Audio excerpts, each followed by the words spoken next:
Hello, everybody. Welcome back to Apollo Justice Ace Attorney.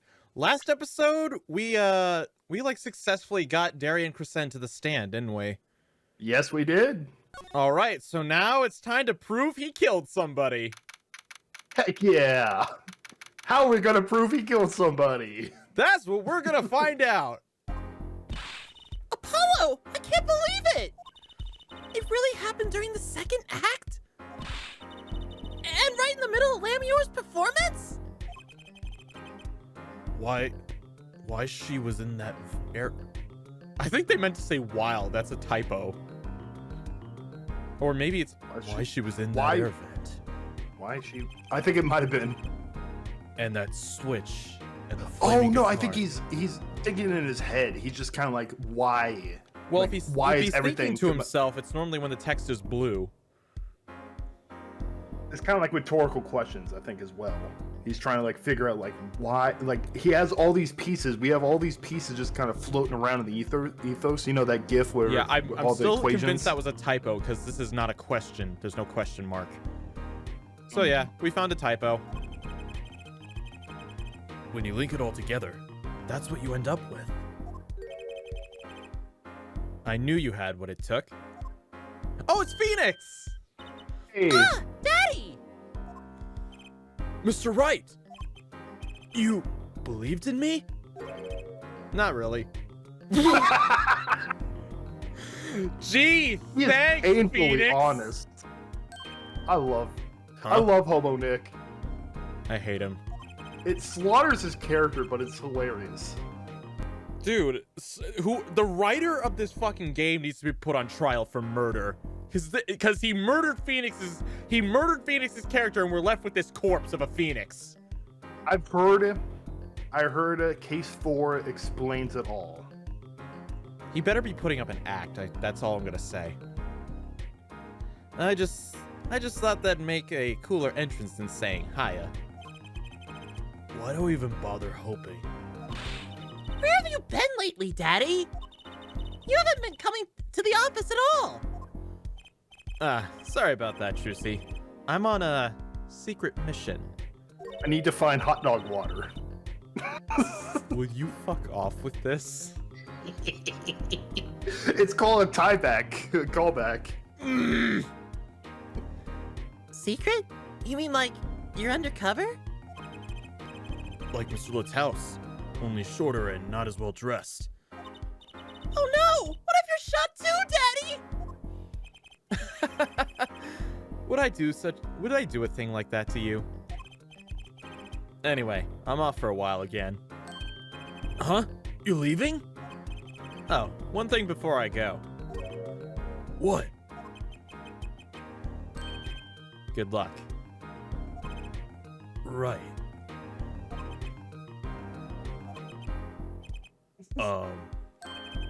Is that all you came to say? I think you have things pretty much under control. You'll get Makitobe off the hook, no doubt. Yeah, but you're after the detective, aren't you? Darian Crescend. It won't be easy proving he did it. Especially not under our current court system. Huh? The current court system? What did Prosecutor Gavin say during the trial? Your case is based on one fragile assumption. Namely that our diva divine is telling the truth. But what about all the proof? The brooch and the switch? A piece of jewelry and a lyrical blunder? Oh, it's a lyrical, thank you. A lyrical. A piece of jewelry and a lyrical blunder. There are plenty of other ways to explain these things. The flaming guitar, too. All because you lack definitive proof of their connection to the case. But The sultry songstress is lying. Your case smells like butter in a frying pan, leaving behind the faintly singed scent of failure. Phoenix, you've been hanging out with Godot way too much, dude. So what do I do? Like I said, Good luck. And be aware that it will be impossible to prove his guilt by conventional methods. Oh, that reminds me. I have something to give you from our detective friend. Detective Sky? Emma! Let's see. This bag of snacks here was meant for me. Ah, here it is. What is that? What are those, Daddy? They don't look very good. They don't look like very good snacking material. They were found at the scene. Analysis of the fragments revealed traces of gunpowder. Huh? Gunpowder? Probably a firecracker or something similar, like the ones kids are into these days. These fragments were found under the sofa at the scene of the crime, actually. Under the sofa? Hey, Apollo! That's where we found the little device thingy. Right. This. Oh, the igniter. Yeah. Well, Interesting. finally, some evidence that makes sense. Evidence received from Phoenix Wright. Okay, what does it actually say about those? Found at the crime scene, bears gunpowder residue, possibly a firecracker. Possibly a firecracker? I think that's the all. weakest piece of evidence we have. Our attorney's badge is better evidence than that. Have we been presenting that? No. Phoenix hasn't been here to tell us the intricacies of presenting the badge. That's all from me, It's I suppose. See you after the verdict. Maybe. I don't want to be seen with a loser. That's rich coming from you. Right. Every man has an igniter inside him. Excuse me? Find Darian Crescend's igniter and set it off. And he walked out the door. Just like a magician, normally. What does he want us to do? No conventional methods? What does that mean? I guess we just have to take his advice and hope it makes sense when the time comes.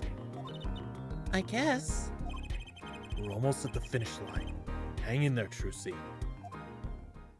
He's kind of taking a different approach of Mia. You know how Mia was like all about like thinking outside the box and attacking it from there? Kinda, yeah. He's clearly jaded about the system. Who, Phoenix? Yeah, Phoenix. Mm-hmm. The way he mentioned like in our convention, like in our normal system right now. So there must have been a change to the system. And Phoenix doesn't look too happy about it. It could have something to do with his disbarment. Oh, good point. Court is back in session. Prosecutor Gavin, where is Detective Crescend? Witness lounge ready to be called at any time. Very well. Might I add, I don't believe any of this. But you're the one who insisted he be called as a suspect. Remember, he wants no leaf unturned. That's his motto. Mm-hmm. Darian was the first detective I ever worked with. We stopped working together when he moved to Criminal Affairs, Division 3. But his guitar playing, it fires my imagination. That's nice, but it has nothing to do with the matter at hand. Correct? Oh no, her forehead. Very well. Call the final witness to the stand. Detective Darian Crescend. Sup? Name and occupation, please. Darian Crescend, Detective, Criminal Affairs Division 3. That's the International Affairs Division, for those of you who didn't know. And I'm a guitarist for the Gavineers. Maybe you've heard of us? Faint swooning in the background. He's being a smug little bastard right now. If you had hair like that, wouldn't you be just a little bit smug? You got me there. Do you fully understand the circumstances under which you stand before us today? Yeah, I understand, Your Honor. What I don't understand is how you let this happen, partner. You gave me your word I wouldn't be standing here. Situations change, Darian. And don't call me partner. Whoa. So much for old friends. I see what you're doing, Darian. You're pressing the prosecution. Your Honor, if we could begin the trial. Yes, it's high time we did. Let's hear your testimony. I think that's the first time the judge has ever agreed with the defense without prodding. Well, it's a rare occurrence, but I'm sure it's happened before. You may begin with your response to Lamior's testimony. If, in fact, you have anything to say about it.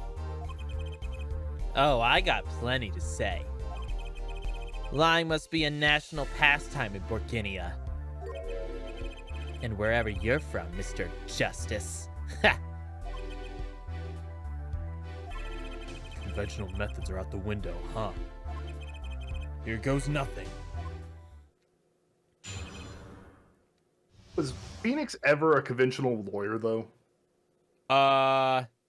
Sometimes, yeah. Okay, fair. The diva's lying, plain and simple. She's got nothing to back up her story. In the first place, she never heard my voice. Well, you can't prove that. She forgot the words because she heard gunshots? As if. Didn't Detective Emma Sky hear those gunshots during the third set anyway? He's actually got a really good point there.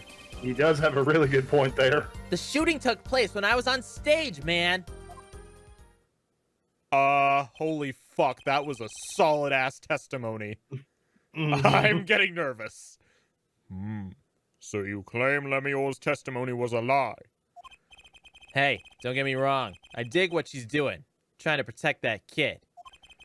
She's got the court eating vague statements out of her hands just because she's blind. Damn. You go too far, Darian. Look, all I'm saying is, you've got a reliable witness. Why not listen to the detective? Detective Sky. I see. Mr. Justice, you may begin the cross-examination. You didn't waste any time finding our weak spot. I can't do this with Lamior's testimony alone. I'll have to find some other way to prove when the shooting took place. Think about it. Hey, wait. Actually, I just had something come to mind. What's up? Okay, let me see. We might have to press some things, but the mixing board. This recorded some of their tracks during the concert, right? Yeah. They said, like... The Guitar Serenade. Okay, so we're on the right song. Okay. It would have to be like... Okay, these are the vocals, aren't they? I think this is the vocals. Oh, wait. Darian's guitar was number 2, so... Darian wasn't in this performance. Okay, never mind. My theory just flew right out the window. Very well. I guess for now Let's press and see what happens. Let's see what we can find. You don't have any proof she was lying. Oh yeah, kid? You saying I lied? No, I'm just saying, Paulo, clear back at him! I couldn't help it. I flinched by reflex. Detective Crescend. Yeah? What do you want? Nothing. Paulo, chin up, back straight! You're wilting! This guy's hard as nails. He makes Walkie look downright cooperative. Look, there's no way the diva remembers my voice.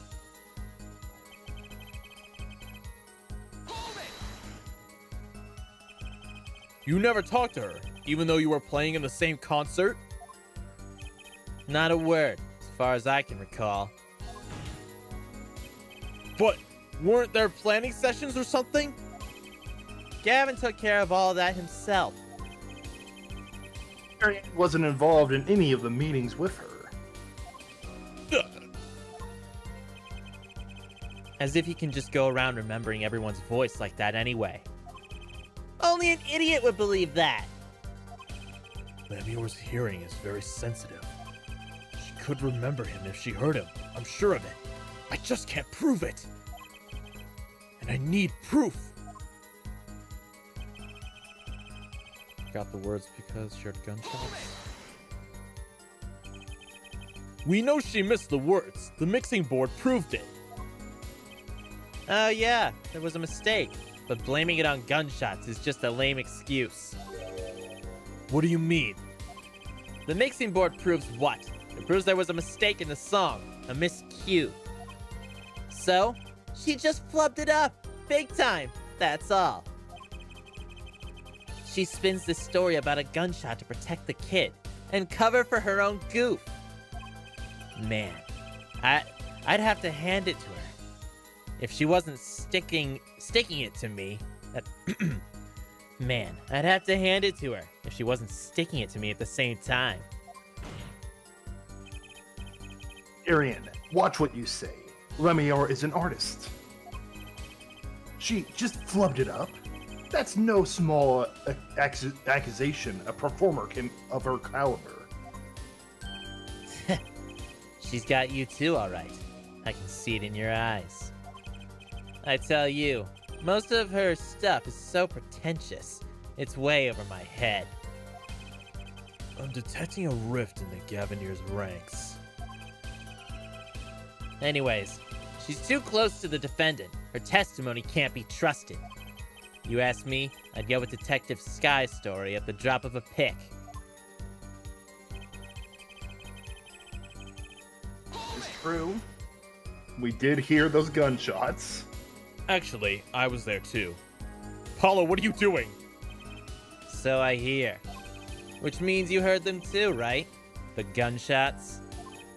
Yes. We heard gunshots.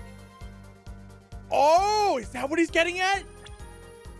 Is that what he thinks this thing is? The firecrackers? The firecrackers, yeah. Are they really wanting us to use the firecrackers here? I'm willing to try. Neither I nor Emma actually saw the shooting, mind you. I guess you and Lamior got the same excuse then. We know one thing for certain here. There were gunshot-like sounds that emanated from that room during the third set. What we must determine is whether those sounds were actually gunshots. Maki heard them too. Remember he said he ran for the air duct when he heard them? So, how do we figure out just what those gunshots during the third set were? Shooting took place when I was on stage, man. Let's Gun. present the firecrackers. Let's Fuck, see. I pushed the wrong button, my bad. Thank God for skip buttons. Alright. Here we go. Take that! Oh, no, wait. I'm supposed to say objection. Objection! Objection! You can just scream at it. Remember you said fuck you and it worked? Fuck you! Aw. Eat ass!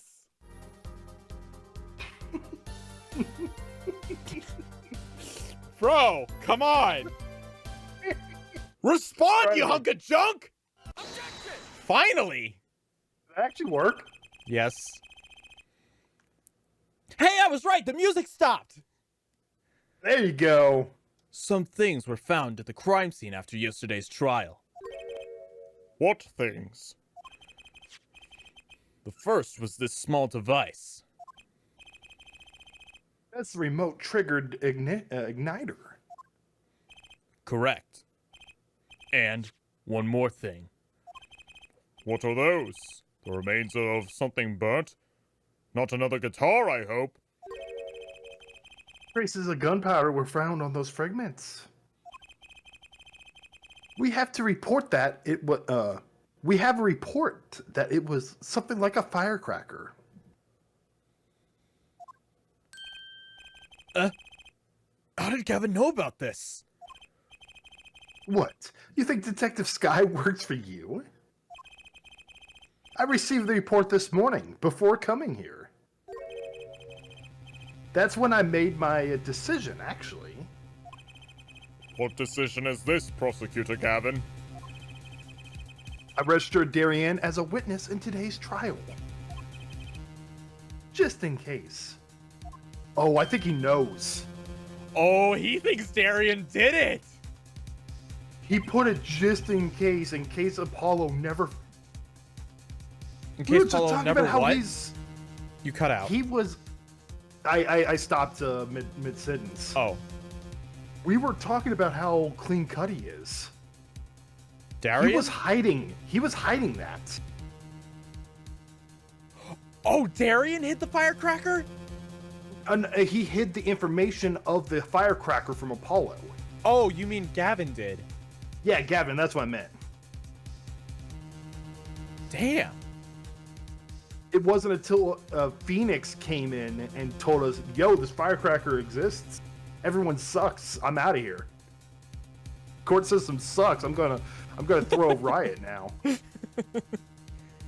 That's basically Phoenix Wright in this game. Is legal system sucks. I'm an anarchist now. Goodbye. I'm gonna get hit by a car. Well, there is only one other thing. Unless Clavier ordered Emma to actually give the information to Apollo, you know, then he really did withhold information. This. I mean, it's not as like blatant as like actually dumbass. That's a. Yeah, no. This is not as clear cut as well, actually, objection, dumbass. Haven't you heard? Take a look at this motherfucking updated autopsy report. This raises another possibility. Those gunshot-like sounds during the third set could have been two firecrackers ready to go off by remote control.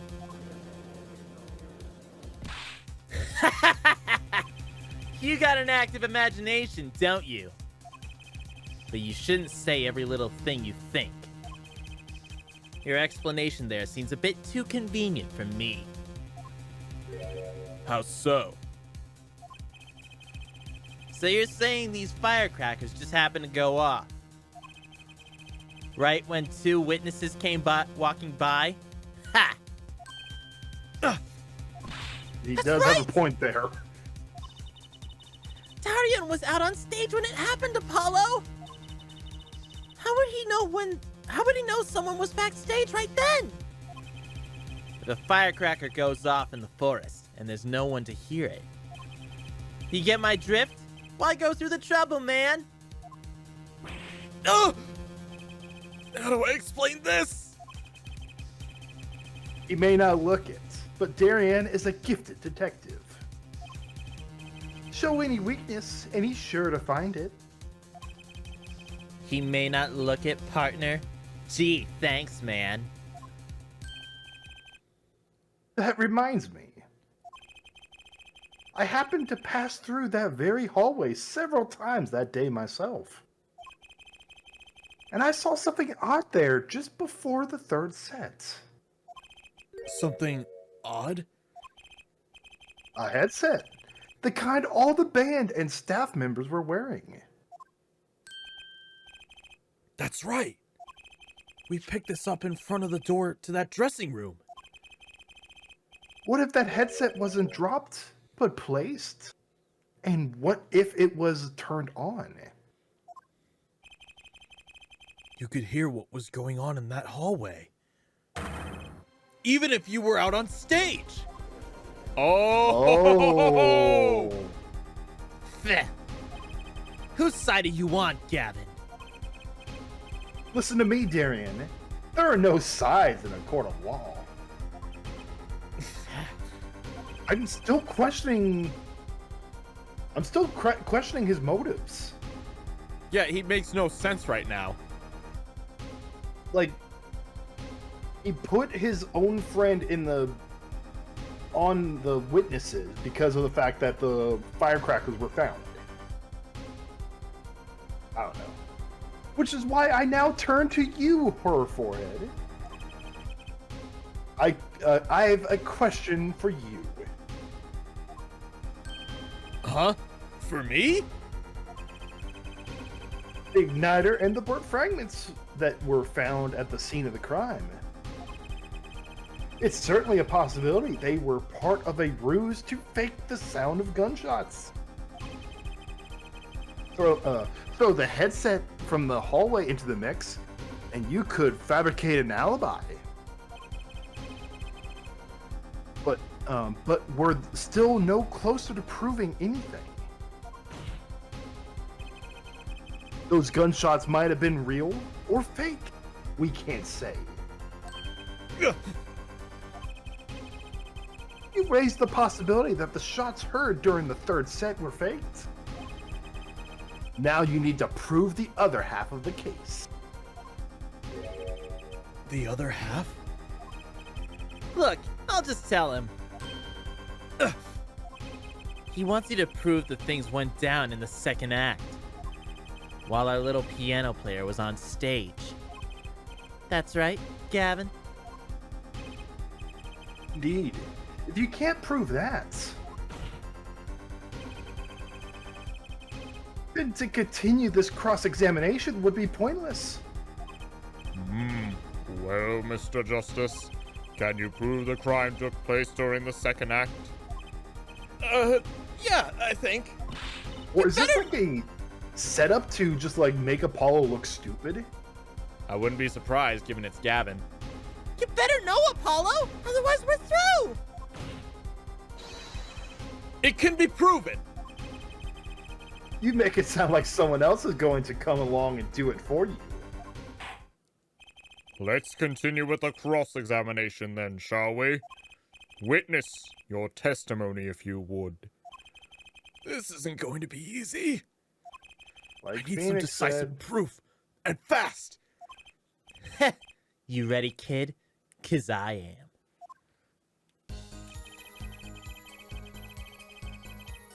The shooting took place during the second set. If you're so sure, let's see your proof. I think this is the mixing board now. How?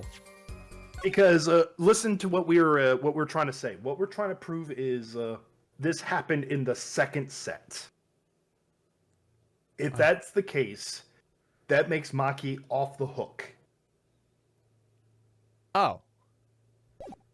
Well, okay, I'll give it a shot. And remember, she said that she heard the gunshots. You know as much as you know more than anyone else about microphones. Yeah? Everything you hear, for the most part, gets caught by the microphone as well.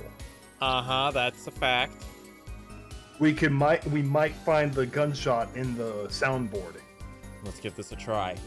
Objection! Hooray! It worked! It seems there was clear proof left behind. Right here in Lamior's song. A song! What exactly is this, device thingy? A new variety of gramophone, perhaps? Come on, we just used this! Don't get me started on gramophone. This device was used to record the performance part by part. What? You move the slider to adjust the volume. Each instrument is adjustable separately, Lemuel's voice included. Oh! What does this prove? According to Lamior's testimony, at the moment of the shooting, she forgot the words to the song. Haha, you intend to examine the recording at that moment, ya? We might even hear those gunshots. Exactly. I just had a wholesome thought. What? I just imagine the judge. He comes home from these trials, and he tells his wife or grandkids just about all the new things he found out on these court cases that he had no clue about before. He's like, "Honey, guess what? I learned about a sound mixer." They're like, "Okay, that's nice, Mr. Judge."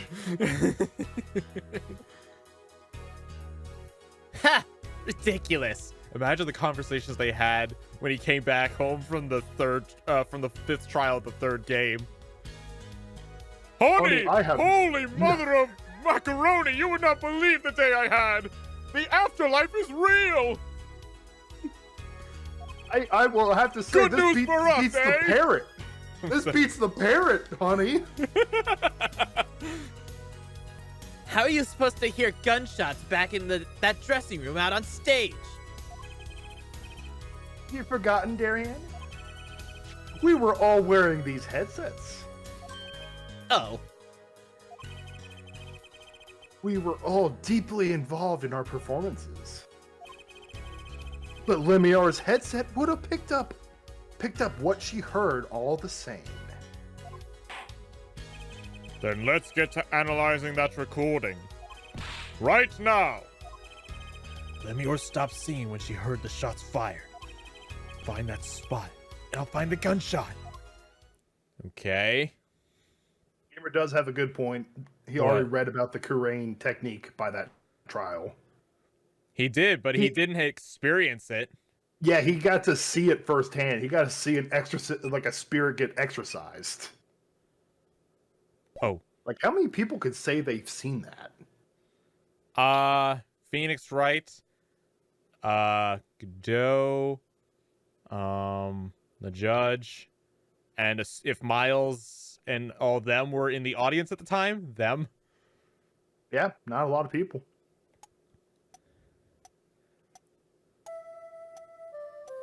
All right, so these are the vocals.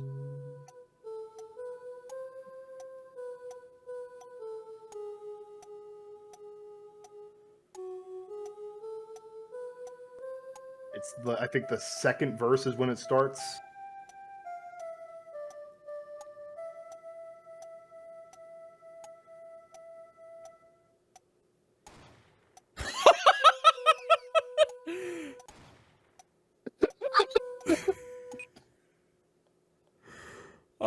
Well, that was a gunshot if I've ever heard a gunshot.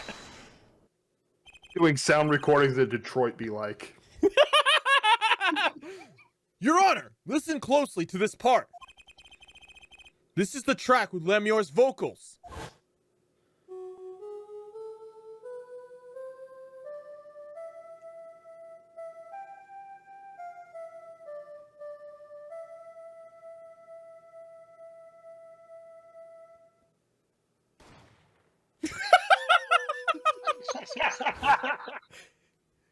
How did that not get over the speakers?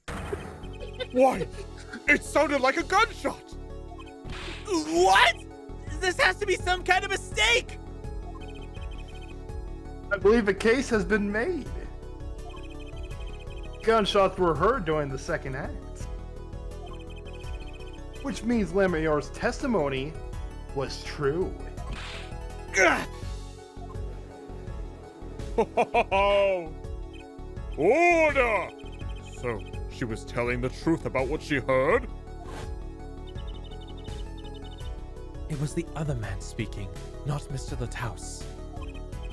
Well, what did he say? It's over. Press the switch, now. Just after that, there was a gunshot, and then the guitar caught fire. Crescend, you weren't on stage during the second sets. You could have done it.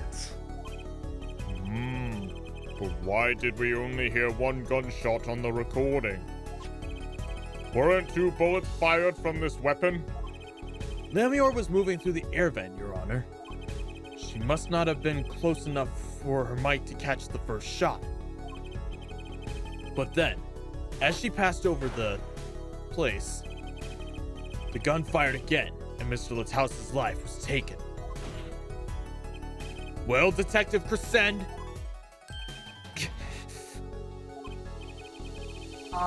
Once again, I'm reminded of something. Our performance that day. Your performance? Seeing the mixing board jogged my memory. You were there too, her forehead. What is it? What is it with today? Problem after problem. Achtung! My hog won't start. My guitar case is busted. My guitar's been burnt to a crisp. And to top it all off, somebody's dead. And then there's that performance just now. What was that all about? this part is off. Which is that? Second guitar.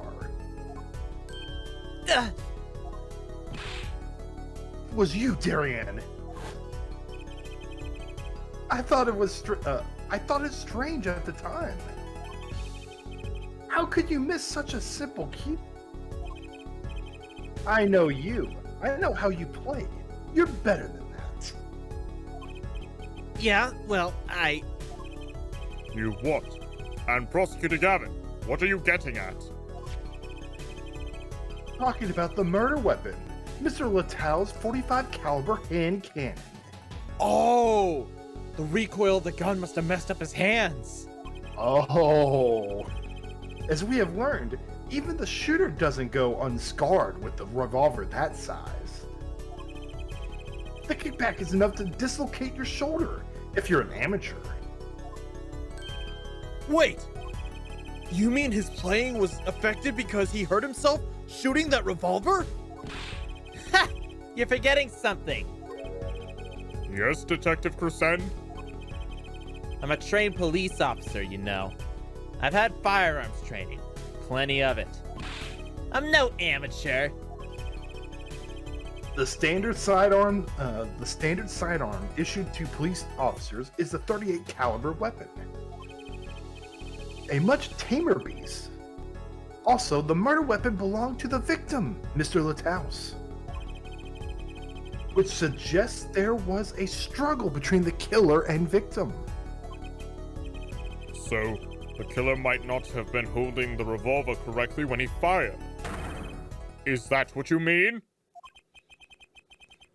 The thought had occurred to me, yes. Well, does the witness have anything to say to this? Detective Crescend!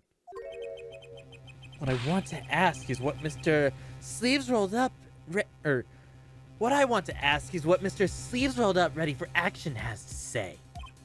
Hey, you, attorney. Me? Exactly which piece of your evidence is decisive again? You got a little nose on the tape that could be anything. Or, you got a little noise on the tape that could be anything. And you have an alleged guitar cue missed due to a 45 caliber kickback. I weep for this case, Gavin, I really do. You can line up all your little weak pieces of evidence all you want. I didn't shoot that manager. And that's the obvious truth. The witness has a point. The defense's arguments, while persuasive, are not decisive. I believe we should hear what the witness has to say in response to the case so far. Your testimony, please, Detective Crescend. Tell us your reason why you couldn't have done it.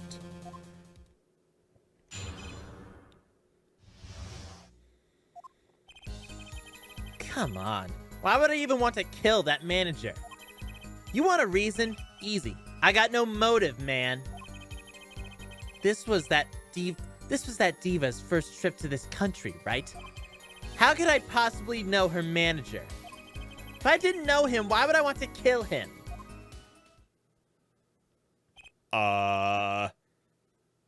Yeah, okay, I completely forgot the fact that we have absolutely no motive of his. We gotta think. We gotta think with this. Okay, Maybe a little pressing. we're gonna have to go into the court record for this one. Let's think. Think about everything we know about the case so far. Let's wait until the dialogue's done. Okay. A simple reason indeed. Prosecutor Gavin, is it the case that Mr. Lataus had not been to our country before? According to our records, yes. Not even once. I see. Very well.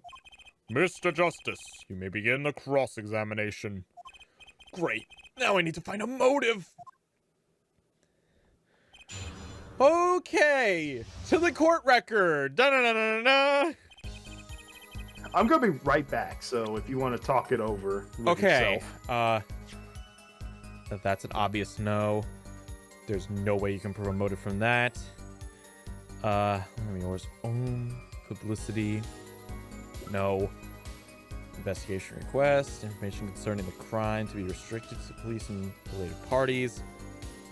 I mean, no, because that's related to the murder. The murder weapon. I can't imagine that having a motive behind it. What, did he kill him just because he wanted the gun? Yeah, no, that's stupid. The brooch. No. No. No. No. I don't think so. If I just look at it like this, okay, maybe he wanted to frame the band? For what? Okay, that's the concert tape. Diagram, headset, trigger, guitar. All right, I'm back. Replica.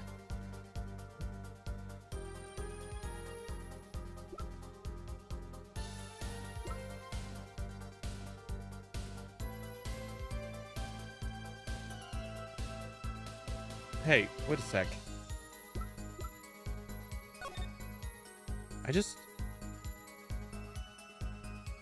What's up? There was something about these cocoons last time, right?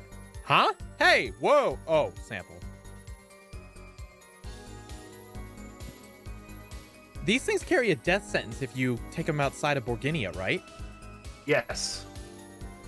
What do we know about supply and demand? When supply is Low limited, or limited. demand goes up high. Well, it depends on the product. This is a product that no one knows what it can really do. Wait, no, it cures a. Yeah, it cures a disease. So, and Mr. Lataus was after those, wasn't he? Yes. He was trying to find someone who was going after those cocoons. Oh, Let's present the cocoon.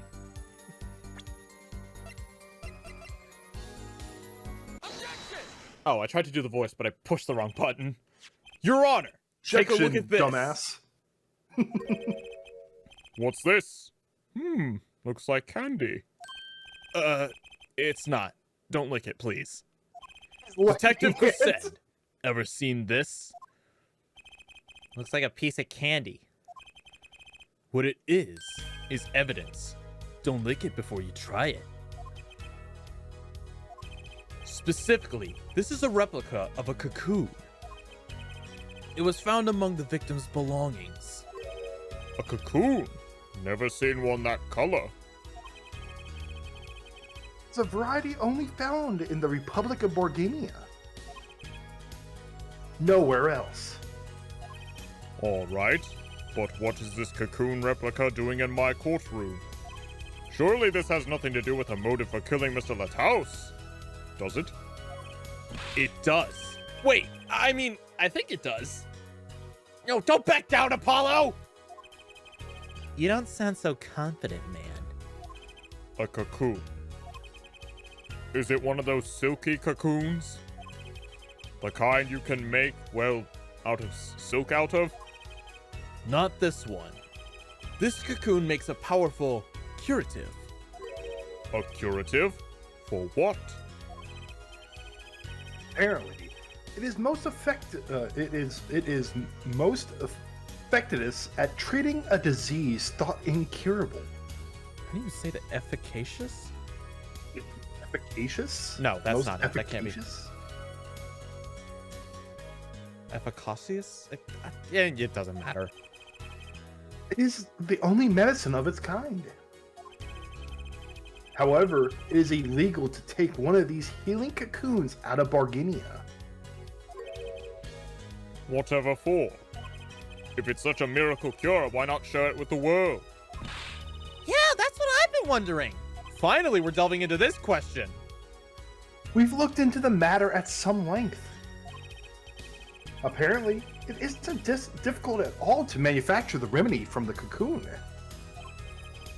Yet, if you change the process only slightly, you can easily make a large quantity of something else entirely. What, explosives? A deadly poison, in fact. Oh. Hey, so I know we were trying to cure you, but we actually made it 10 times worse by adding another poison into your body. You know how we said, 30 days? Now it's like 30 minutes. Yeah, you know how we said 30 days? Actually now it's 30, 29, 28, 27.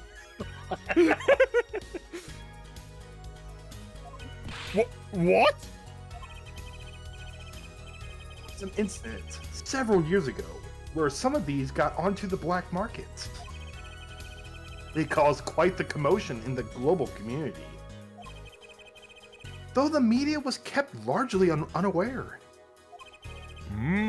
Intriguing. Yeah, the last people you want knowing about a way to make a deadly poison is the news. This all has led to a strict ban of the cocoon's export. Could we still manufacture the medicine and export that? Yeah, that's a that's a big one. Why not just export the medicine? At the very least, we could, bring people to Borginia to have their disease cured. No, you bring up a really good point. Why not just export the medicine itself? Unless this is like a huge economic opportunity for that country. Unless the medicine is needed to make the poison. Maybe they'll go into more details. Maybe. One rigidly enforced by Interpol, among others. Interpol. Right. The victim, Romain Lataus, was an Interpol agent. Detective Crescend. You insist on referring to him as a manager. But that is misleading.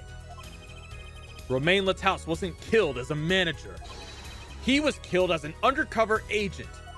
That's one hell of a promotion right there, from manager to Interpol. So I was trying to smuggle this gumball into the country? That's what you're trying to say? I'm saying that could well be a motive for murder. Oh, so I was going to sell it on the black market? Make myself a pretty penny? Ridiculous. I mean, totally unthinkable. Unthinkable, you say? Why? Perhaps it's time for another testimony about this smuggling of cocoons business. What do you had to say for yourself, Mr. Shark Boy?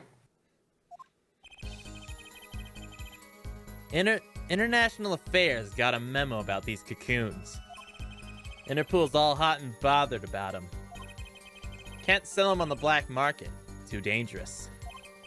Yeah, cocoon smuggling ain't exactly lucrative anymore. Man, I'm in International Affairs. I know the deal. Indeed. Interpol wanted these cocoons bad enough to send Mr. Lataus undercover. You kids think up the craziest things. But no way am I going to risk life and limb. Just to get my hands on some dirty cocoon money.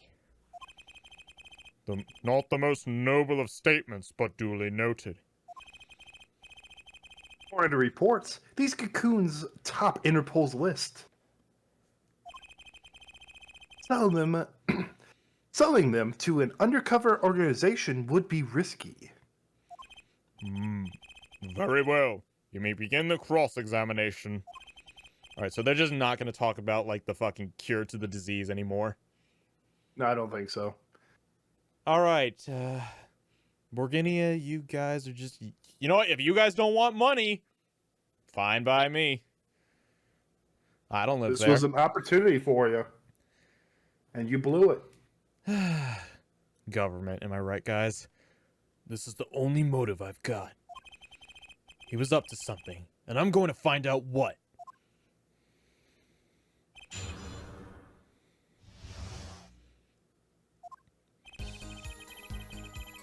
International affairs, gotta... Oh, right, already read all these. Guess we'll just press for now. Yeah, let's see what we can find. That memo! That's how you knew about the cocoons! Oh, nice one, nice one. I'm running scared now. You had to know about the cocoons to plan this. Just how well known are these cocoons? I'm embarrassed to admit it, but I've never heard of them. Well, Lamior knew about them, though not their use. My reports indicate that there are ongoing efforts to control information about the cocoons. Well, we just talked about them nice and openly in a court of law, and now everything is on public record. Fuck. Especially since in the Ace Attorney universe, everyone just like clamors for seats for these things. Apparently, they're like, are they going to channel a spirit? No, that hasn't happened in 8 years. Most people only know they're illegal to export. That's all. Then, I have nothing to be embarrassed about after all. You could say people like me who know about them are a minority, yeah. But that includes everyone in international affairs, man. And everyone in Interpol too, for that matter. Yeah.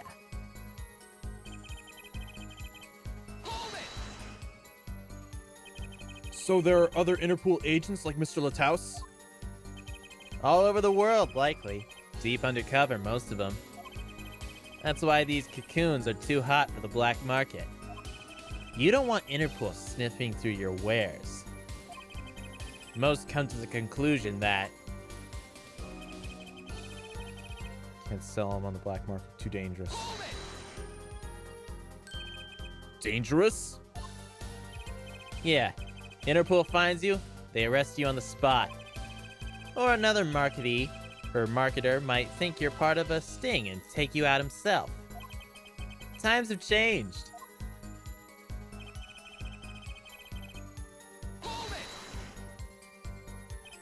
But wouldn't scarcity drive up prices? Yeah, and attention. Every gangster and his brother would want a piece of that action. They'd turn your forehead into Swiss cheese before you could say objection. Maybe we could get them to cut his hair too. Who's on trial here again? Man, you're so... Man, you so obviously know nothing about the market. And that's a bad thing? Don't even try to mess with me about this stuff.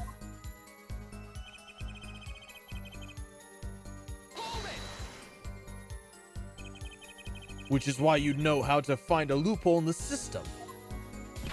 Hey, you can say what you want about me, but back off international affairs. There ain't no loopholes, okay? What do you think we are, Boy Scouts? That wasn't what I was trying to...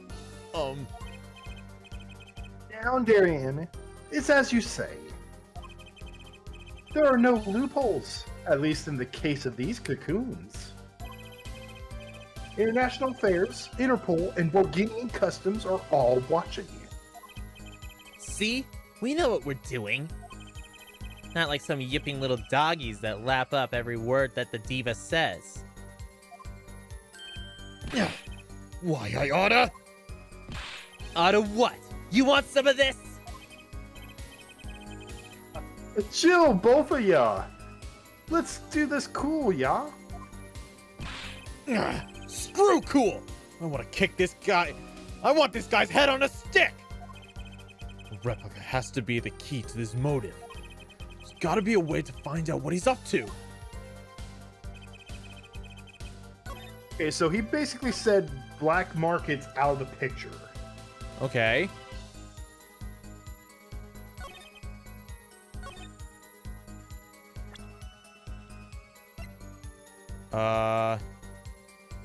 Well, time to go through the court record again.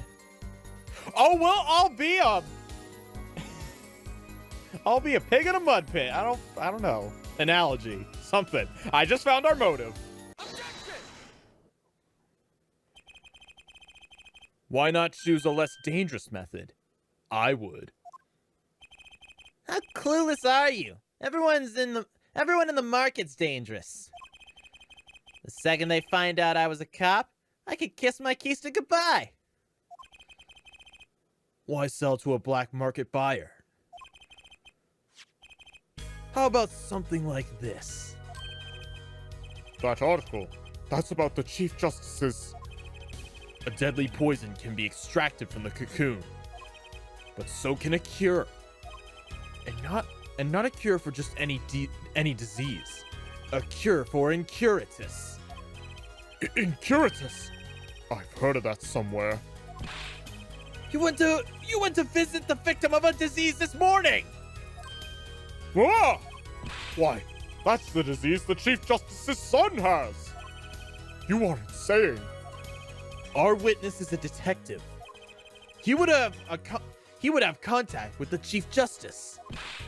You are saying the Chief Justice would never deal in contraband.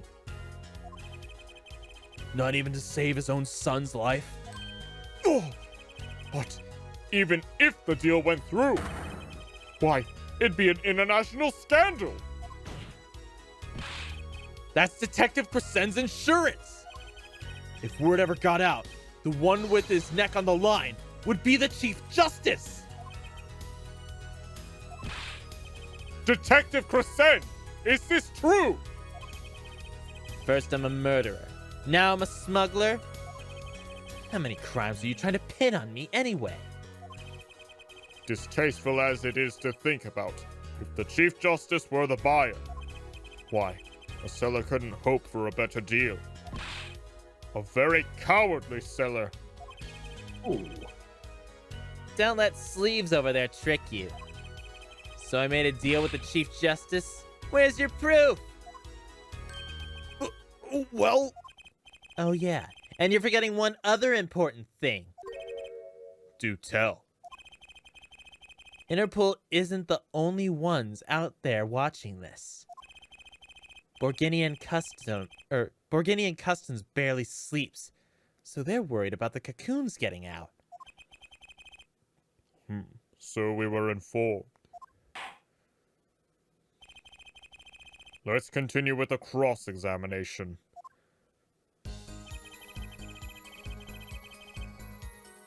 Everything and everyone gets checked. Cocoon possession will get you arrested on the spot and then sentenced to death. Oh, so we got 3 new pieces of the testimony. Yeah, we do. Just how strict is this customs check? Way strict. They keep planes on the ground for hours. I do recall it being a bit extreme. They were even confiscating gumdrops and marshmallows. Yes, it would be hard to distinguish them. That's right. Gavin was in Borginia, wasn't he? I remember setting off the metal detector several times. I had to practically strip naked to walk through. TMI. Here's a traveler's tip for you, Gavin. Leave the bling at home, you glamorous fop.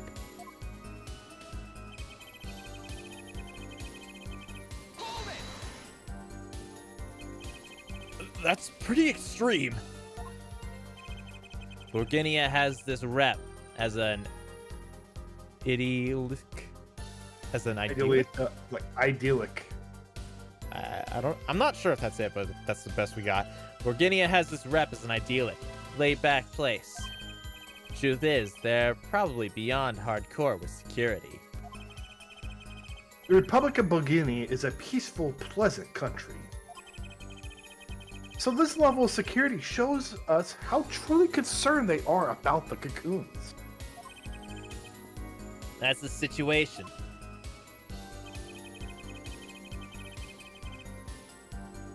Alright, I don't think we're getting anything from pressing that. Well, might as You well want to look at try. the court record? No. You're in a Let's see. position to know quite a bit about smuggling. Yeah, I need to know a bit for work, sure. But all we get are reports on the failed smuggling ops. Not exactly something you want to go copying. But if you want, I can tell you a few of them. Maybe you'll succeed and get rich. I would be interested. What? Judge! I would be interested in hearing. Purely from a legal perspective, of course. I weep for our judicial system. The replica has to be the key to his motive. There's gotta be a way to find out what he's up to.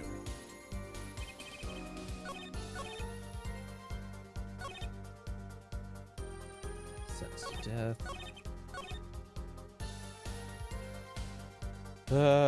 Okay. Court record time. Okay, let's see what we got. There's nothing on the first page that's gonna help us. All right. We can go through these one by one. Hey, you got a new follower, dude. Oh, did I? Ard Hammond just followed. Welcome. Thank you for the follow. There's nothing- And also, I saw you came in earlier. Hey, Gold Connor, how you doing? Victim shot in shoulder. That's not gonna do anything. Diagram of the crime scene's not gonna do anything with that cocoon. Videotape the concert, not gonna do anything with that cocoon. No. Found on stage, triggers an igniter within 30 feet. For a map, cross-section diagram of the Sunshine Coliseum. Touch. Okay, we don't need to know that. A gift from Lamior sent from Borginia. Sent from Borginia? Yeah, he said that he used his connections to get that sent as if it was like evidence. Oh. Let's present it. Okay. Let's give this a try. Holy shit, it worked! Actually, there is one way. What? One way to get something out of the country. No checks. What is it? You become a prosecutor. A prosecutor?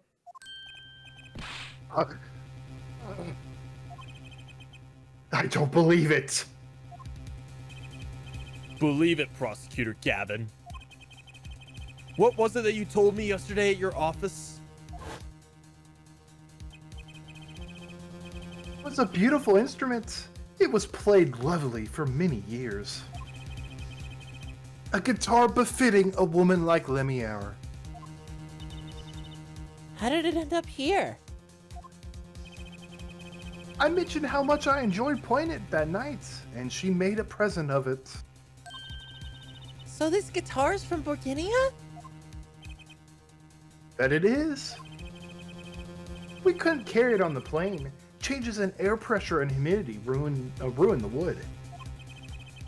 So we vacuum packed it in Lemiere's studio. I used a special shipping service available to me for transporting evidence. They brought it right up to me to my office for me. Pristine and untouched. I cannot think of a better place to hide a item you're trying to smuggle. Yes. But then that raises the question. If it was smuggled, Was Gavin in on it? yeah, who put the cocoon in there in the first place? Oh. Did I get that right, Prosecutor Gavin? Untouched? Quite. The guitar was wrapped in several sheets and vacuum packed in Borginia. Pack was untouched until the day of the concert.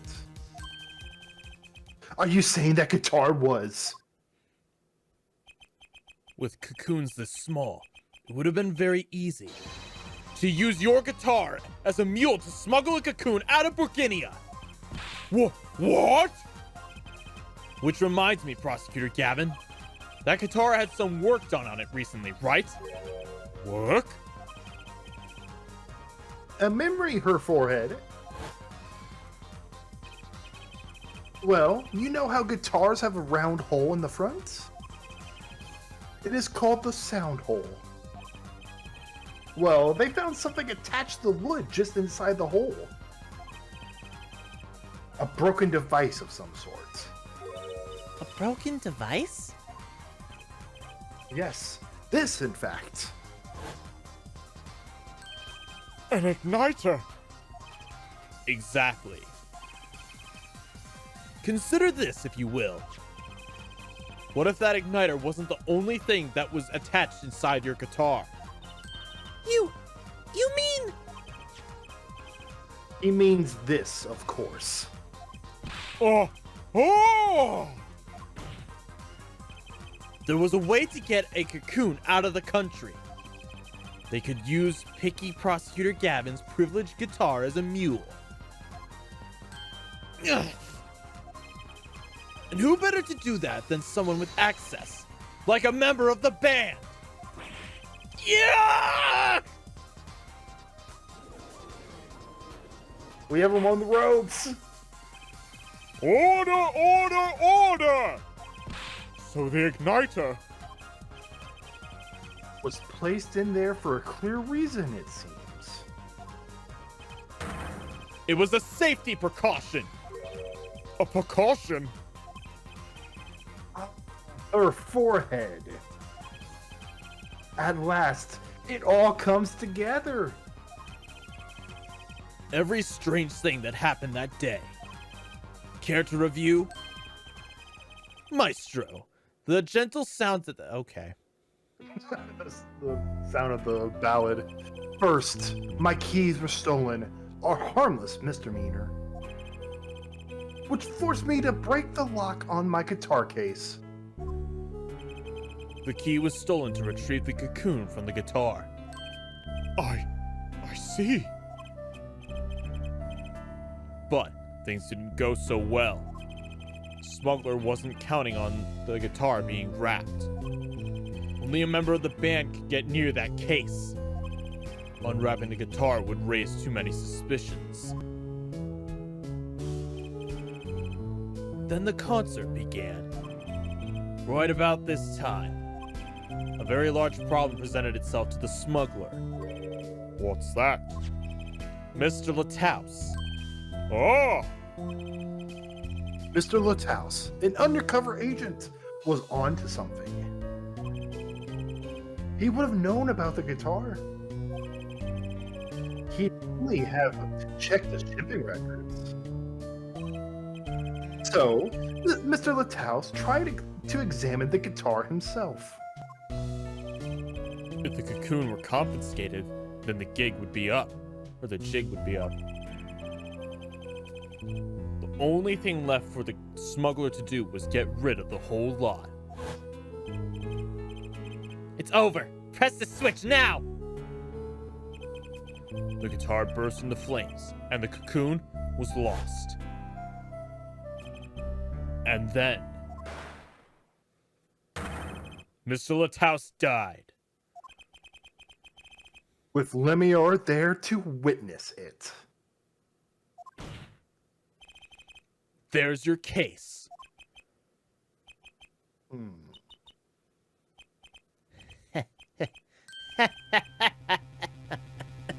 Brilliant, man. Detective Crescend. I gotta know. You make all that up on the fly? For a made-up story, it makes a great deal of sense, Darian. Feh, the Republic of Burkinia? Sorry, man, but I haven't even been there. True, you haven't. Ha! Let's see you make up a story for that, kid. How'd I hide the cocoon in the first place, huh? It's not so hard to imagine. You had help. a Borginian accomplice. That's all.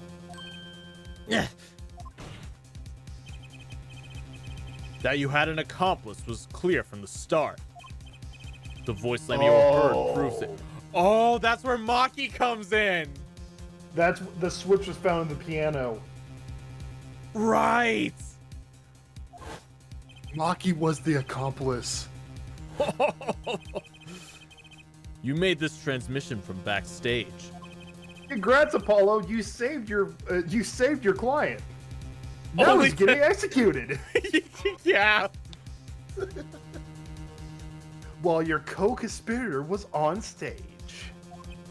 But who was it? This is it.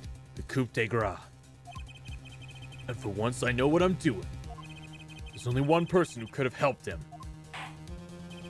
Let's hear what Mr. Justice has to say then. But be warned.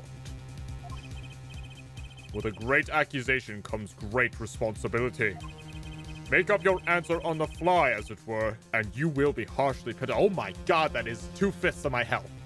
That is a harsh penalty. I think that's a third. You have I'm pretty 3 sure shots it's at this.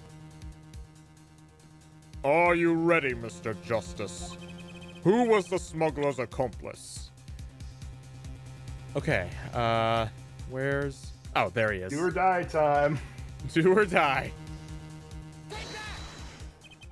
There's only one person who meets all the requirements of the accomplice. And that person is the defendant, Maki Tobei. That person But- is the judge. I mean, But Maki. Mr. Justice, he's your client! A defense attorney accusing his client? That's a new one. Were you saying something? I said the accomplice was the judge. I mean, Maki. I assure you, no one is more unhappy than I am about this. But I am here to defend him in the murder of Mr. Lataus. And I stand by my statement earlier that he is innocent of that particular crime. Indeed, the defendant is Bulgarian. He does meet the basic requirement to be the accomplice. But if it was, in fact, Lamior, It couldn't have been. well, you seem sure of yourself. She's blind. First off, she's blind. Second off, why would she testify that she heard heard her accomplice shoot the man? Mm-hmm. The reason is electronic signals, Your Honor. Electronic signals? Recall that this remote only works to a range of 30 feet. Beyond that, it's useless. Yes, that's true. Now, think back to the testimony. When the shooter made his transmission, Lamior was in the air vent, right above the dressing room where the shooter stood. Let's look at the stage diagram. This is the area the remote could reach from the air vent. Well, looking at this, it seems that Lamior still could have done the deed. No. When the shooter made that transmission, the stage was slightly different than shown here. It was in the middle of the guitar's serenade. Part of the stage was risen. Prosecutor Gavin and Lamior were on top. They were on a tower which happened to be 15 feet tall. In other words, the remote couldn't have worked from Lamior's position in the air vent. Oh! Well, Detective Crescend, what do you have to say to that? Your Honor. Yes, detective? Did we see that video where where Gavin's guitar bursts? Just one more time. Well, I don't see why not. What? Don't tell me he has a way out of this!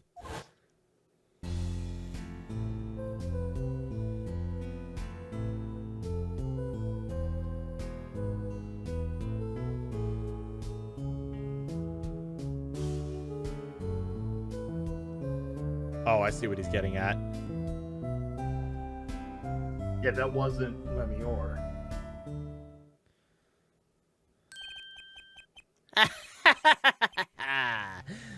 Too bad, so sad, punk. Punk! First you were sleeves, then kid, now punk?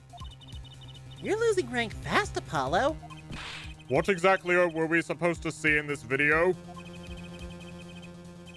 Problem isn't in what we see, correct, Darian? Right. It's what you hear. We are musicians after all.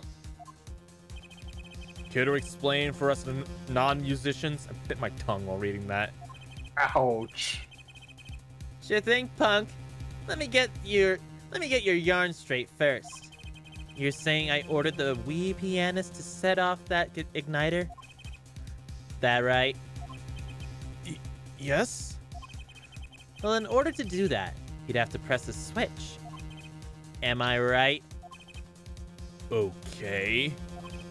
Well, take another listen. Pay attention to the piano. Piano?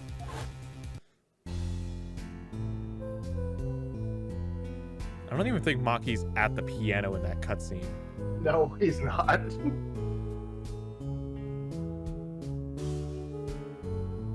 They really love this. They love this cutscene.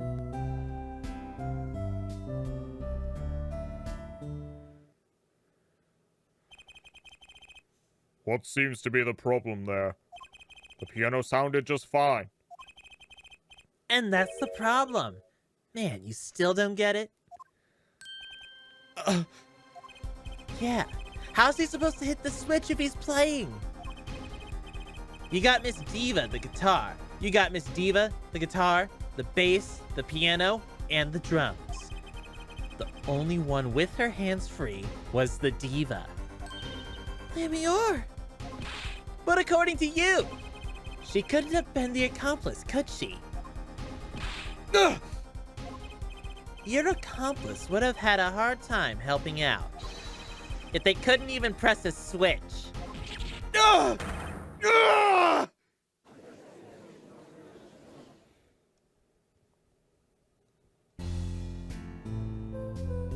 Again?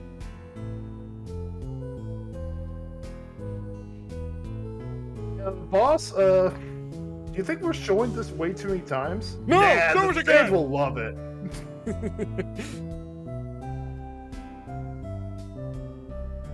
The piano plays non-stop. He couldn't have pressed that switch. Well, Mr. Justice, the piano does seem to be playing when the guitar catches fire. Well, It's okay. We all make mistakes sometimes. Apollo, were you wrong? I can't be wrong. Everything makes perfect sense. How could it all just... Strange. What's strange? No, it's just... Something's odd about that performance there. Odd? Mr. Justice, if Mokitobe didn't press that switch, then he could not be the accomplice you claim he is. But everything points to it. Every fact says he's the accomplice. You got the facts wrong, man. Here's some facts for you. Gavin's guitar is on fire, but the pianist didn't press that switch. In other words, your story is full of holes. Mr. Justice, let's hear your final opinion on this matter. Was the defendant Mokitobe the accomplice? Your answer will reflect on everything you've said here. Give it some thought. Apollo, if Maki's not the accomplice, then our whole case is ruined! I know that! It has to be him. He was the only one who could have held the smuggler. He had to have pressed that switch. You better find a way to prove it! Ah! What do I do? What do I do? There has to be something that doesn't fit! Something odd! Something odd. Wait a second. What? You thought of something? What Gavin was saying just now. What was Gavin just saying now? Strange. What's strange? No, it's just... something's odd about the performance there. It's not much to go on, but it's all I've got. What exactly did he hear that was odd? Have you come up with something, Mr. Justice? May I remind you that everything rests on this? Can you prove Mokito Bay pressed the switch? Let's hear your final answer. Can you prove that Mokito Bay pressed the switch? I can prove it. I don't know if you call this proof, per se, but I can prove it was possible. Prosecutor, it falls on me to ask you to show us evidence supporting this. Her forehead. You're sure about this? Ha! Accept it. There's no evidence, man. Let's see your evidence, Mr. Justice. On what base do you claim the defendant pressed the switch? Okay, so... Oh, fuck. It's not in the court record. Okay, what I was thinking was, the fact that we found that switch in the piano... Fuck. Okay, One thing we can really go on is, all we know is Gavin said it was weird. hey, maybe the mixing board will give us something. Maybe. Alright, which one of these tracks was the,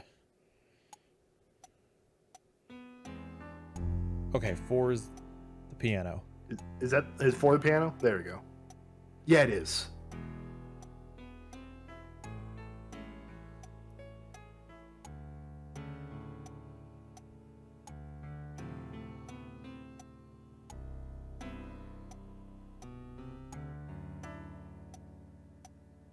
Did you hear that? Yeah, I did hear something. Yeah, it was like a little It sounds spike of an eerie. out-of-place note. Okay, maybe this can work. The basis for my claim is music, Your Honor. Music? What about music? Let's listen to the piano part, around the time the victim pressed when the switch was to be pressed. Right before the guitar burst into flame.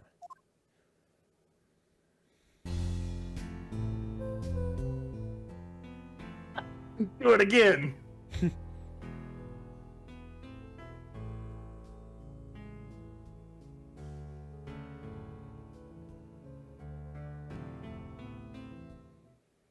Yeah, it sounded different. Yeah, it sounded like there was an out-of-place note there. I hear the piano being played. But, doesn't it sound kind of simple? Simple? Aha, I think I know where he's suggesting. You think Maki could have played that part with one hand? One hand? He only needs one hand to press that switch. Wait, fuck, I didn't get to read that. Ha! What? So you're some kind of piano savant? Saviant? Saving, I guess. What? So you're some kind of piano savant? No. Actually, no. Then what do you know? You can't play a part like that with one hand.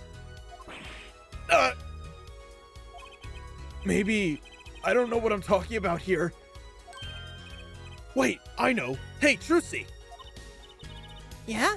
You got something? Mr. Wright, your father, he's a pianist. Could he? Oh, Daddy? He couldn't play a part like that even if he had 3 hands. So sorry. So sad for you. No, not really. Huh? That was just the easy way to prove it. There's always the hard way. Man, how are you going to prove whether he played it with one hand or 2? You can't! I admit it will be rather difficult to prove, but it's highly likely he was playing with one hand. How do you know that? The clue is what Prosecutor Gavin described as sounding odd. What sounded odd? I'll bet we can tell by listening to a certain part of the song. No. No way! Well, it seems we come to the moment of truth at last. Let's hear what Mr. Justice has to say for himself. Show us the part that proves the defendant was playing with one hand. Right before the guitar burst into flames. Monkey was definitely playing one-handed just before the guitar caught fire. And one section of the song proves it. I believe it was the first section of the song.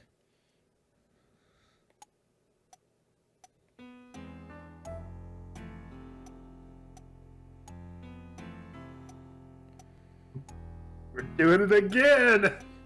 Yep.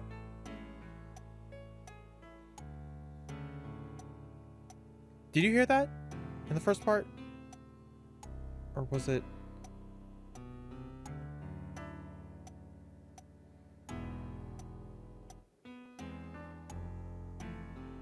Let me hear that one more time, actually. I'll be honest, I'm kind of just looking at the...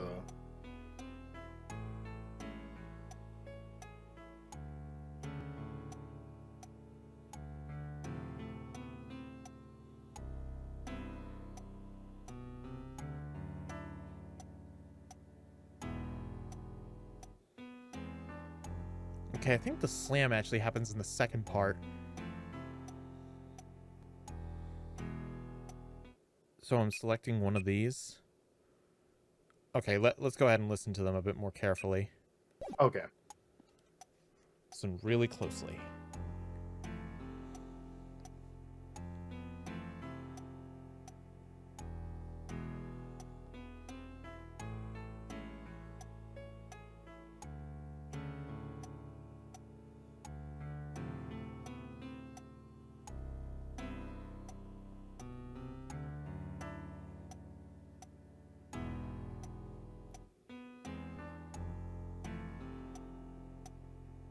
It's either one or two.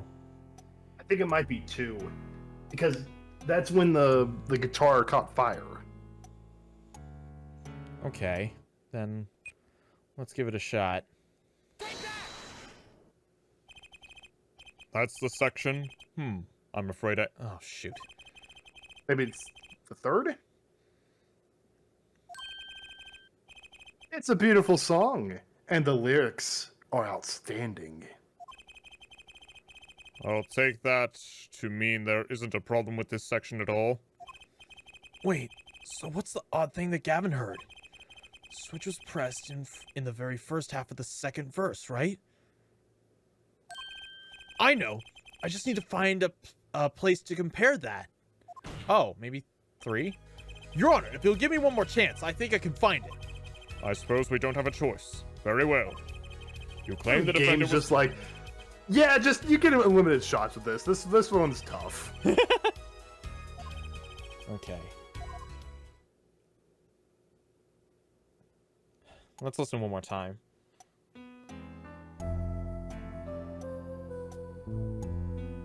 Oh, with everything? Okay. Oh, fuck, sorry. No, I think that might be a good idea.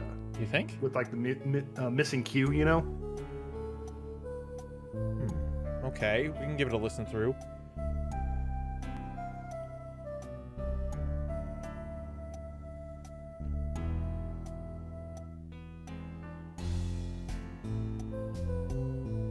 Right there.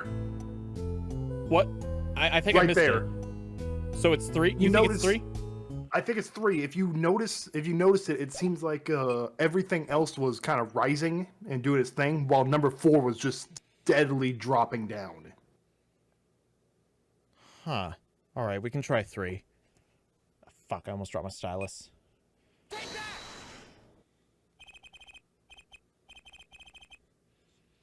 Oh, That's the section? Oh, fuck.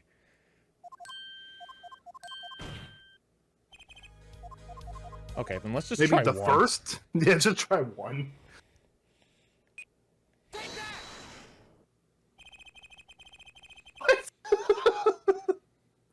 Okay. Whatever.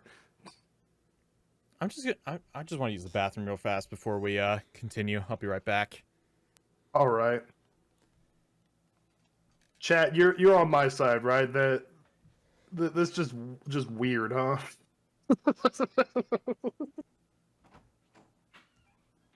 I'll be completely honest. I am not one with a musical ear at all. Honestly, my hearing kind of sucks just in general, though. That's just a fun fact about me. I got none of my mom's side of the family's musical talent. Let's just say that. Which is funny enough. My grandpa was a piano player. On my mom's side of the family, they had a lot of piano players actually. So that's actually pretty funny that I can't recognize a missing cue when they were piano players. I mean, and when I say piano players, I mean they were actually professional pianists. Granted, it wasn't like the big shots of nowadays.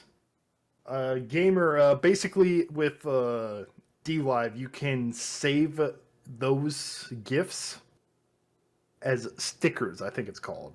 You just click on it, and it will let you save it. I'm chaotic neutral. You know, I definitely agree. I feel as if I'm chaotic good. I definitely think I'm chaotic good. Frosty, I do agree. I think you're a true neutral as well. All right. Sorry Hey, about welcome that. back. No, it's okay. Thank you. Did you fall in? Huh? Did you fall in? No.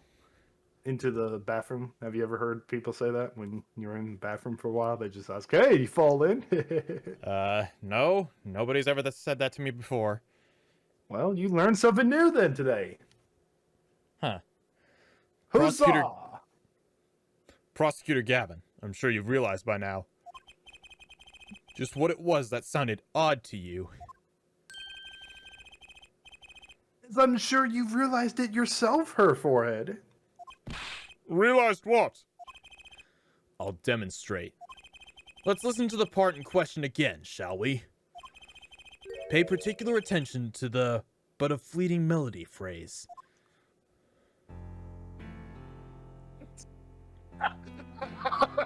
What? Just the fact that we're here again.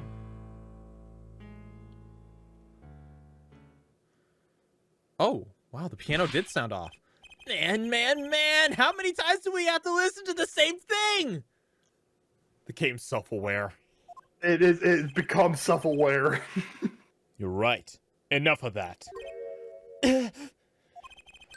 Let's listen to another section, shall we? Another section? The guitar bursts into flames at the end of the second verse. Let's listen to the same spot in the first verse. Pay attention to "Oh, that night in your embrace." We paid good money for this animation We're using on it, damn it. Fiverr.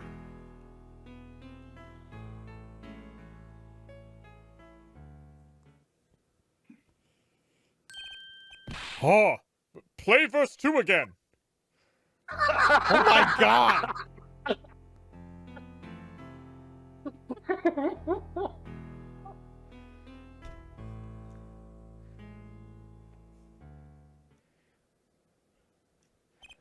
They feel the same, true.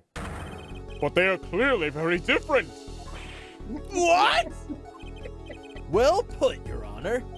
It's like you're watching a football game and they see a gruesome injury and they're just like, "Okay, let's watch that replay again." And you're like, "Oh god, no."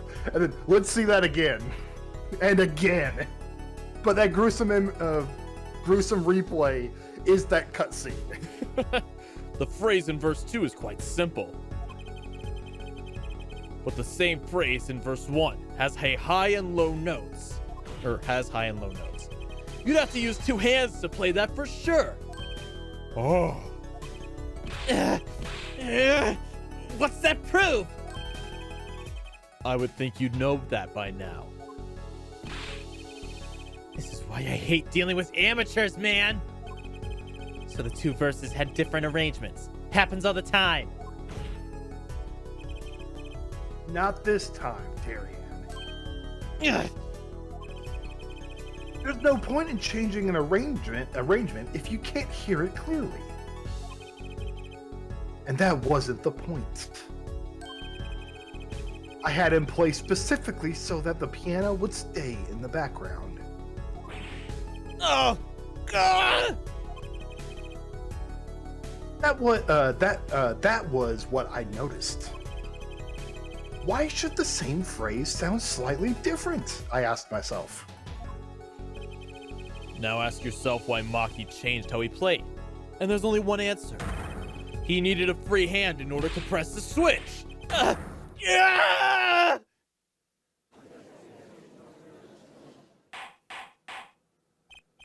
order, order, order! I believe this ties all the facts together. Well, Prosecutor Gavin? Yes, quite.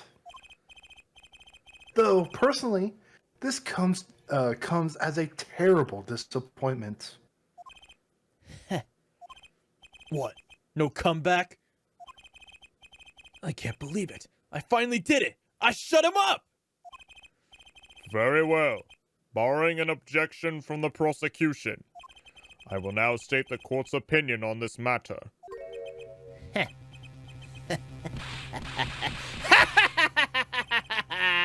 Good show, Sleeves. No, great show. It's not over?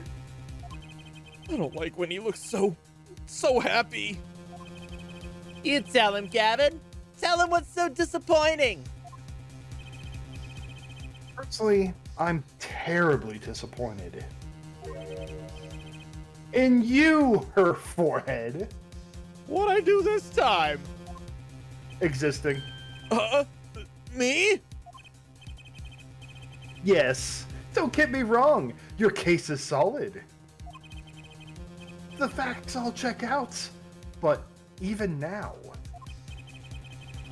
you have yet to show us a single piece of decisive evidence.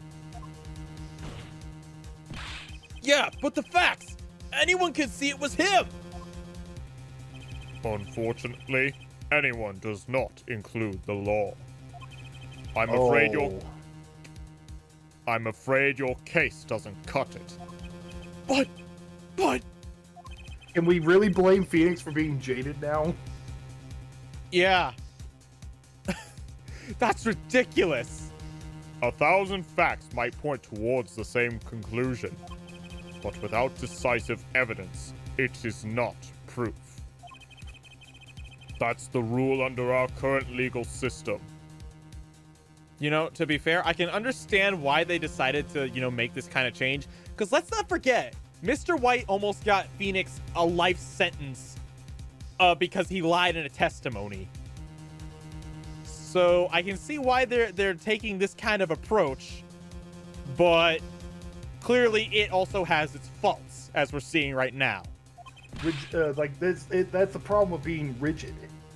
There's no flexibility because in this case we have shown without a shadow of a doubt, and yet we lack that evidence. So it just means, oh well, that's pretty convenient.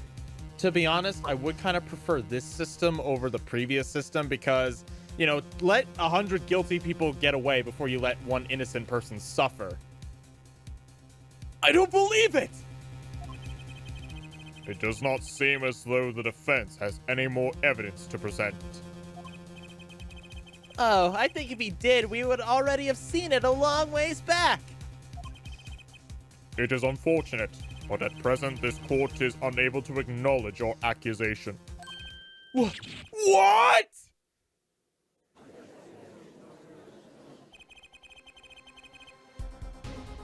The truth is staring us all right in the face. Why can't Yeah, they see I've it? heard about that, gamer. I've heard What? about the Japanese court system.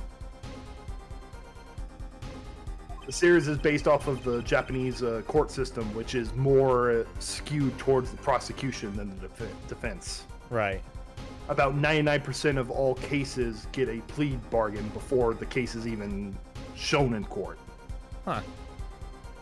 What's the point of a legal system that protects criminals? Apollo, remember what Daddy said? It won't be easy proving he did it. Especially not under the current court system. Is the current court system why he lost his badge? I think so. Oh! Phoenix says fuck the courts. So what do I do? Like I said, good luck. And be aware that it'll be impossible to prove his guilt by conventional methods. Ugh!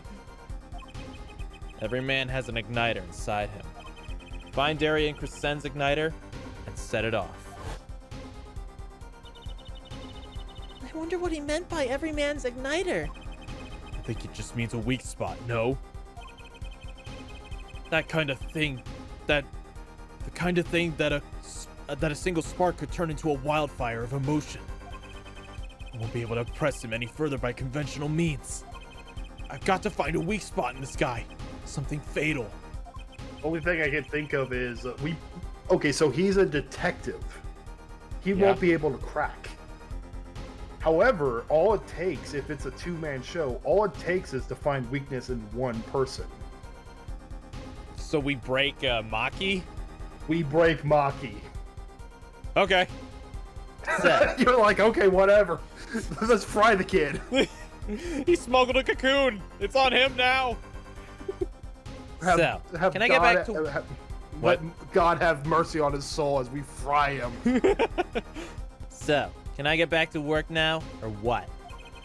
I may look like I've got a lot of time on my hands, but I got no more time to play pretend with this deadweight attorney.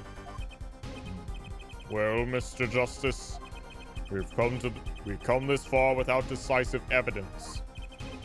This witness won't be coming back to the stand once we let him go. Every man has an igniter. Huh? Didn't you say the better the guitar, the brighter it burns, Prosecutor Gavin? Yes. Good guitars are kept dry is why. That provides the best sound. Even a small spark could cause irreparable damage. Your plan has an igniter in it, too, Detective. It was there from the very beginning. What? Fighting time, Justice. If you blow this one, he'll be out of your hands for good. Go for it, Apollo! What? And this igniter's supposed to come burn me up? That's almost poetic there, Mr. Attorney. All the better. I'm rather fond of poetry.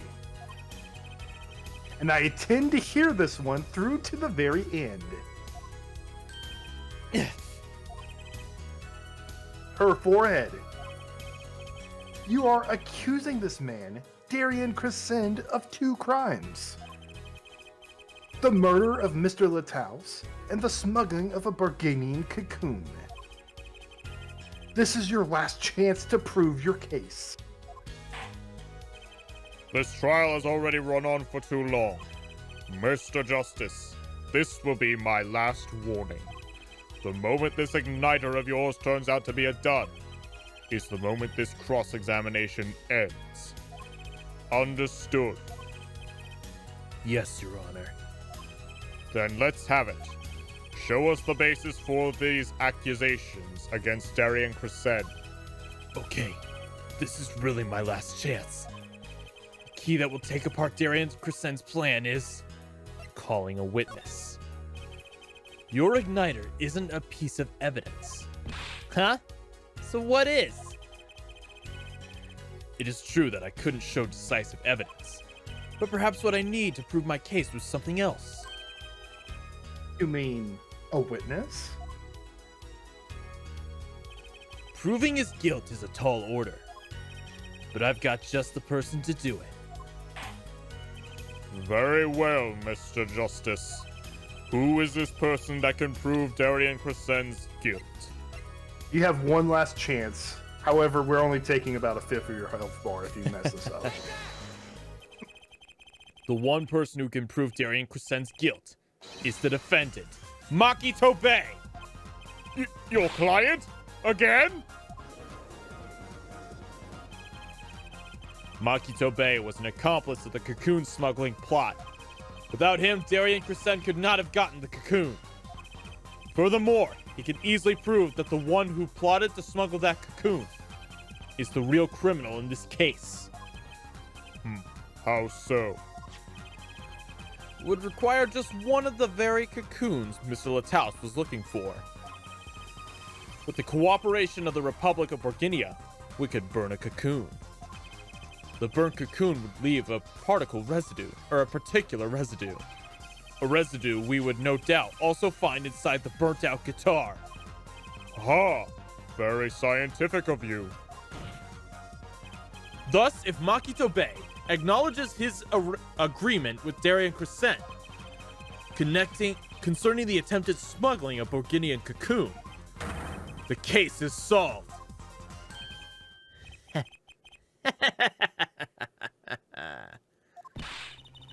Darian's laughing again. Your unrelenting passion is remarkable. You really want to get me, don't you? Too bad you'll never be able to. Why not? The little key tickler, The little key tickler? Yeah, that's like pianos, the piano key. Ah, okay. I was about to say, what the fuck kind of analogy is that?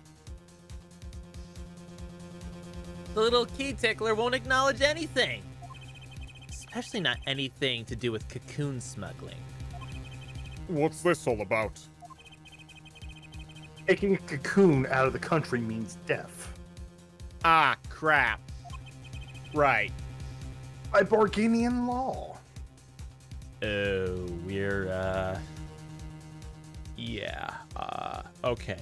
Now we're mega fucked. Yeah, see? If our pianist really was a smuggler, then testifying about it would be suicide. Believe me, he's not talking. But you're wrong, Detective Crescend. Oh? What? It is the other way around. If Maki doesn't admit to smuggling here, he's in deep trouble. Huh? How? Oh, I see. Look, if Maki admits to smuggling here, then he'll be tried in our country. Then he'll be tried in our courts by our laws. Oh! You don't get the death penalty for smuggling in our country. The victim in this case was an undercover Interpol agent. I'm sure that news has already reached Virginia. And they'll likely broadcast our dealings in court today. Including the part about the Borginian cocoon. Yeah, but...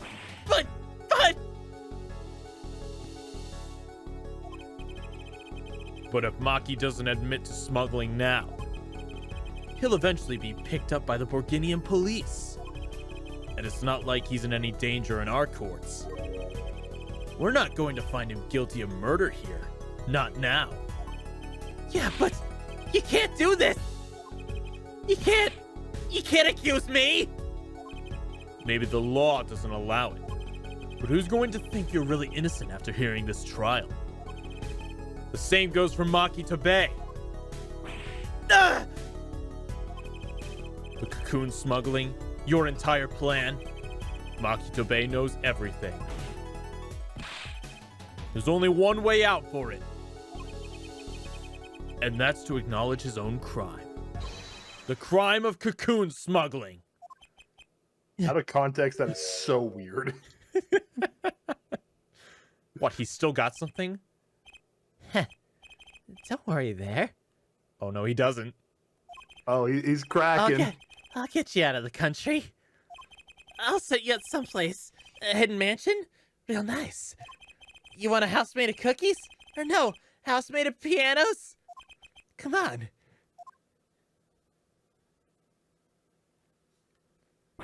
Please! Don't talk!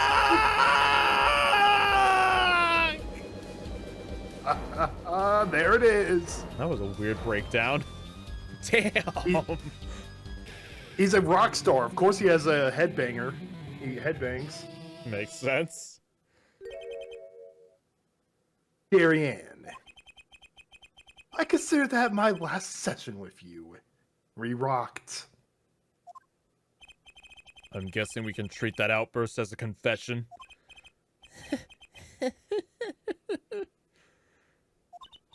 Uh-oh, he's laughing again. There's a kind of sick desperation in it now, though.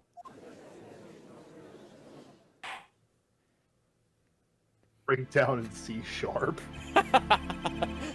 Well, have you been listening to today's trial? Yes. And you'll talk? You'll tell this court everything? Mm, I didn't want it to turn out this way. But I'm not the kind of lawyer that can overlook a crime. Phoenix just in the background. Pussy! No, wait, he did the same thing before, didn't he? Not just, I mean, I guess. That just fits with his character now. He just like fuck everyone, so he's like pussy. Yeah, the Phoenix now would probably do that for sure. I see no reason why you should hesitate now. I knew, from beginning, I knew. Maki. Situation I cannot explain, but money I needed. Very much money. Today's trial raises a delicate issue with our legal system.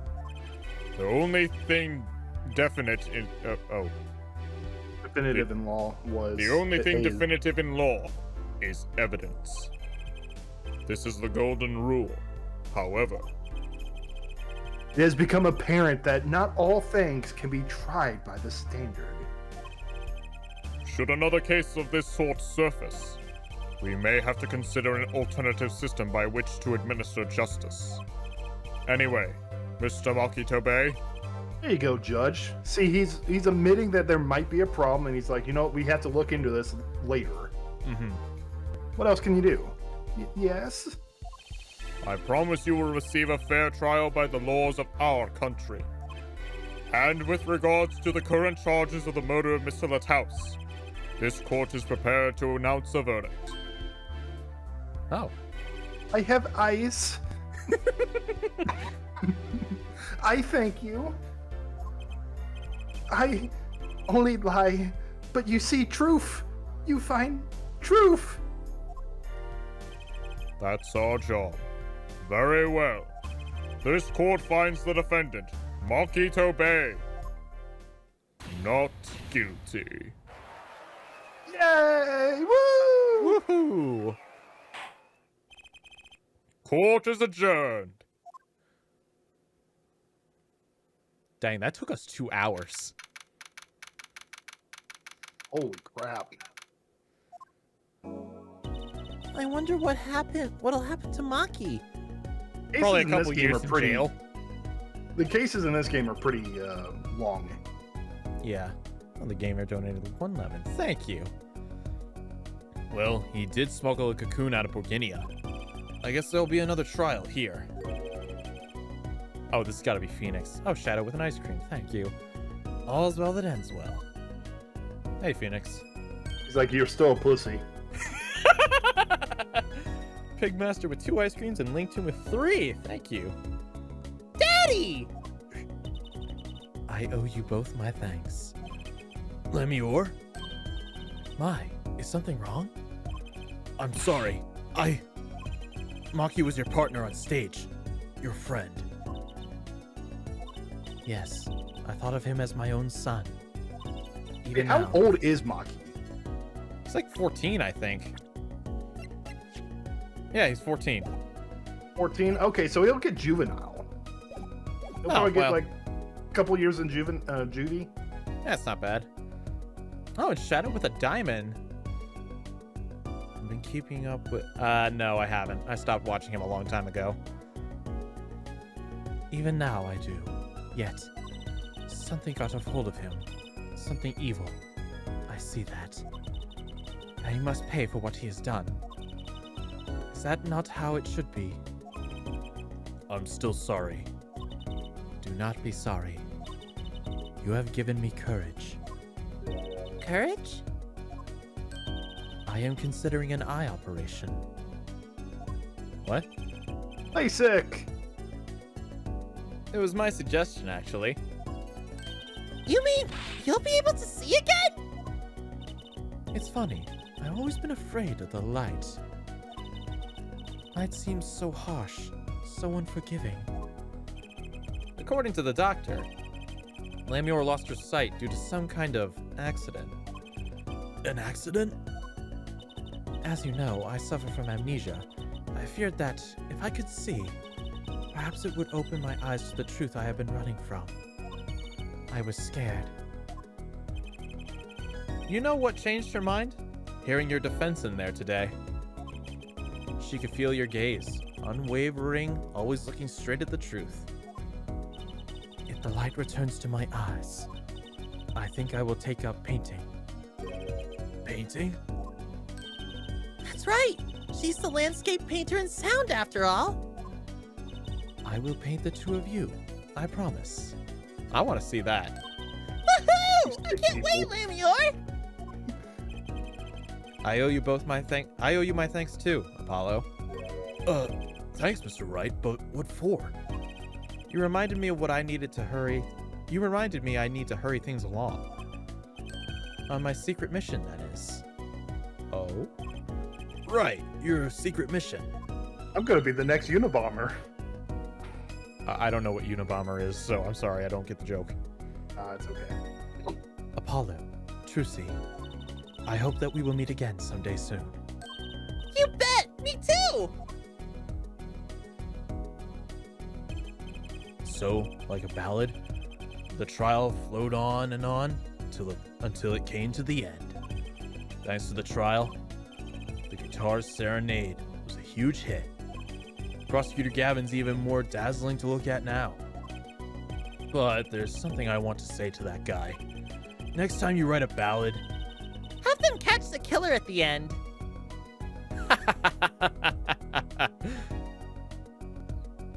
if we go up against Phoenix in court, I will lose my mind. That's not gonna happen.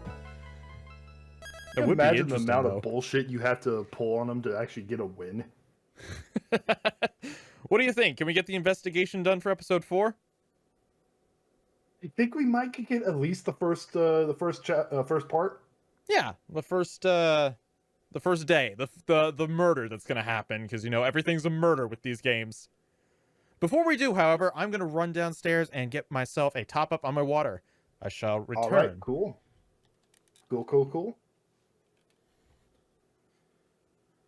All right, guys. So, what was your opinion on episode 3? What do you think? I kind of think it falls in the third case syndrome that the Ace Attorney series is well known for.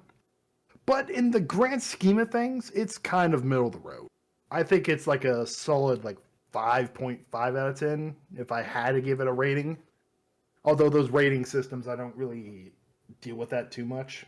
It's not the best. It's not the worst. It definitely had its issues, but I do like the twist that they pull along the way. Mindfuck the musical. No, it's more like the musical. Case of my favorite breakdown.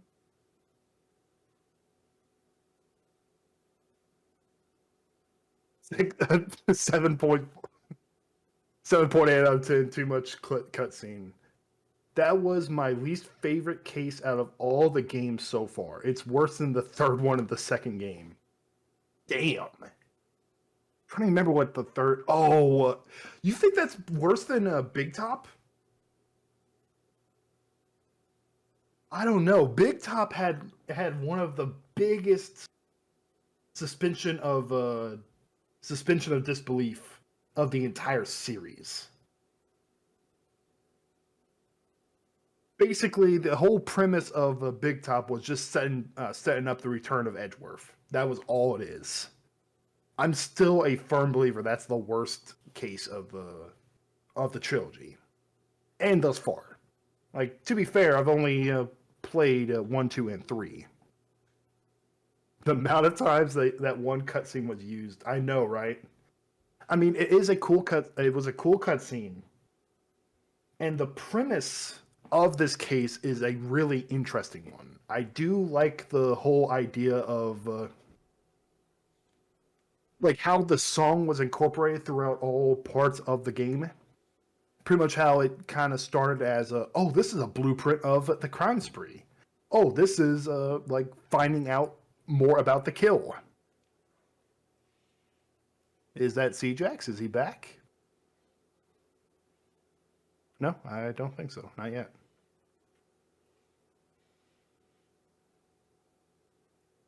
It relied heavily on flashbacks. Like, I think the dumbest thing, I didn't mention it on this, but the dumbest thing was Gavin said something stupid. And then like 2 minutes later, he's like, wait a second, what did Gavin say right then? What are we talking about? Oh, I'm talking about this episode. We were kind of discussing it. What'd you think? If you had to give it a rating, like, how would you pair it with everything we've seen thus far? I guess I don't know. So it was like it had some really, really dumb moments, to be honest. Mm-hmm. I'm saying it's like middle of the pack. I don't think it's as bad as Big Top. Oh, it's no. I'll take like 10 of these before I take a single Big Top. I would say this one is better than Big Top, and it's definitely better than Chapter 2-1. What? The first chapter of the second game? Yep. Actually, I like that one better than this one. You do? Yeah, mainly because the murderer was kind of funny. The murder was kind of funny, yes, but I think that's the only positive. I mean, yeah, Maggie Bird is a cutie, but like just having a cute design is not enough to save. Just everyone was like stupid. Like I could forgive the whole amnesia plot because Phoenix got hit in the head with a fire extinguisher, but everyone else being complete idiots. And thinking like, oh, the victim broke his neck, but was still able to write out his last words and misspelling the accused's name, who he had a relationship with his non-dominant hand. It's like everyone just kind of it would make sense if they had like a totally different detective, but I don't know. Well, Gumshoe's also an idiot. He's always been an idiot. He's always been an idiot, but he's never been that idiotic. I don't know about that one. I think the only saving grace this is the same guy who tried to say like, oh, Mia Fey died, but right before dying, instantly from that blow to the head, she wrote out the killer's name. Edgeworth had to save his ass on that one. I feel as if so I feel like that one's not. I don't think that one's like quite out of touch as you make it out to be. I think 2-1. The only saving grace with that one is it's done. It's like the tutorial level, so it's done quick. Right. So you don't have to like deal with it too much, and they kind of were, oh crap, we have to introduce people to this game. Okay, let's put something together real quick. Well, this one was like. Hey, look, this person's blind. Lol, not really. This person's actually blind. Hey, look, this guy can't speak English. Lol, not really. He can. Like, this one really stretched its twists.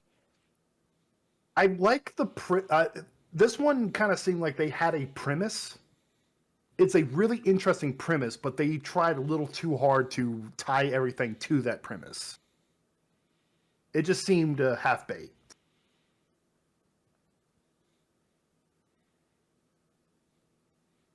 I think Like I was Darian still in chat, also, I like, think actually the- a decent murder character.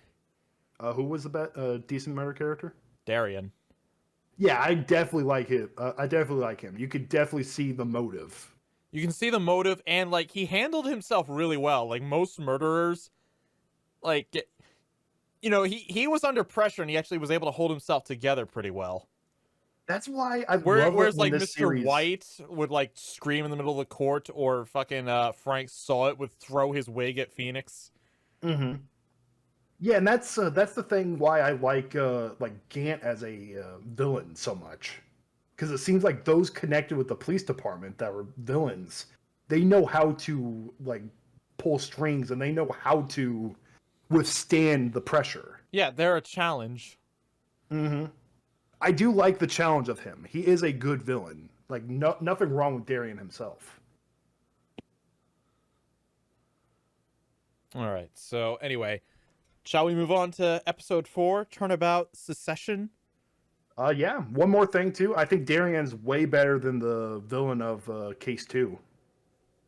Oh, you mean the woman? Yeah. Yeah. No, he was way better. Way like miles better. Mm-hmm. We've had like 2 really hit villains in this. We had Clavier's brother. I don't remember his freaking name. I don't remember his name either, but that was a really good twist. Villain. This game, like, as much as I don't really like its story, it has some strong moments. Mm-hmm. All right, anyway, let's get started. Turnabout Secession, or is it Succession? And that is the whole truth of this case. Or maybe it's Apollo, or who is that? Okay, Apollo's not going to have access to this. Oh, it's Christoph was his name. Oh, Christoph! Thank you, gamer. Oh, someone's in the hospital. Oh, their heart... What?! That would definitely fix that. What the... In order to understand it myself, I had to know the story of these last 7 long years. What? We're going back in time. Oh, the card game from the first case. Oh, that guy, that's right. Nothing happens by chance. All is connected.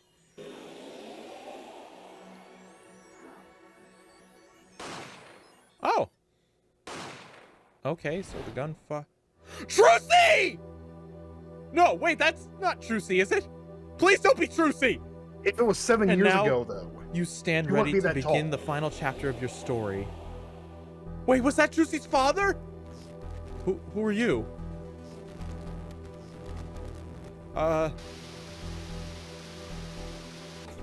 Someone fell over and she must have passed out.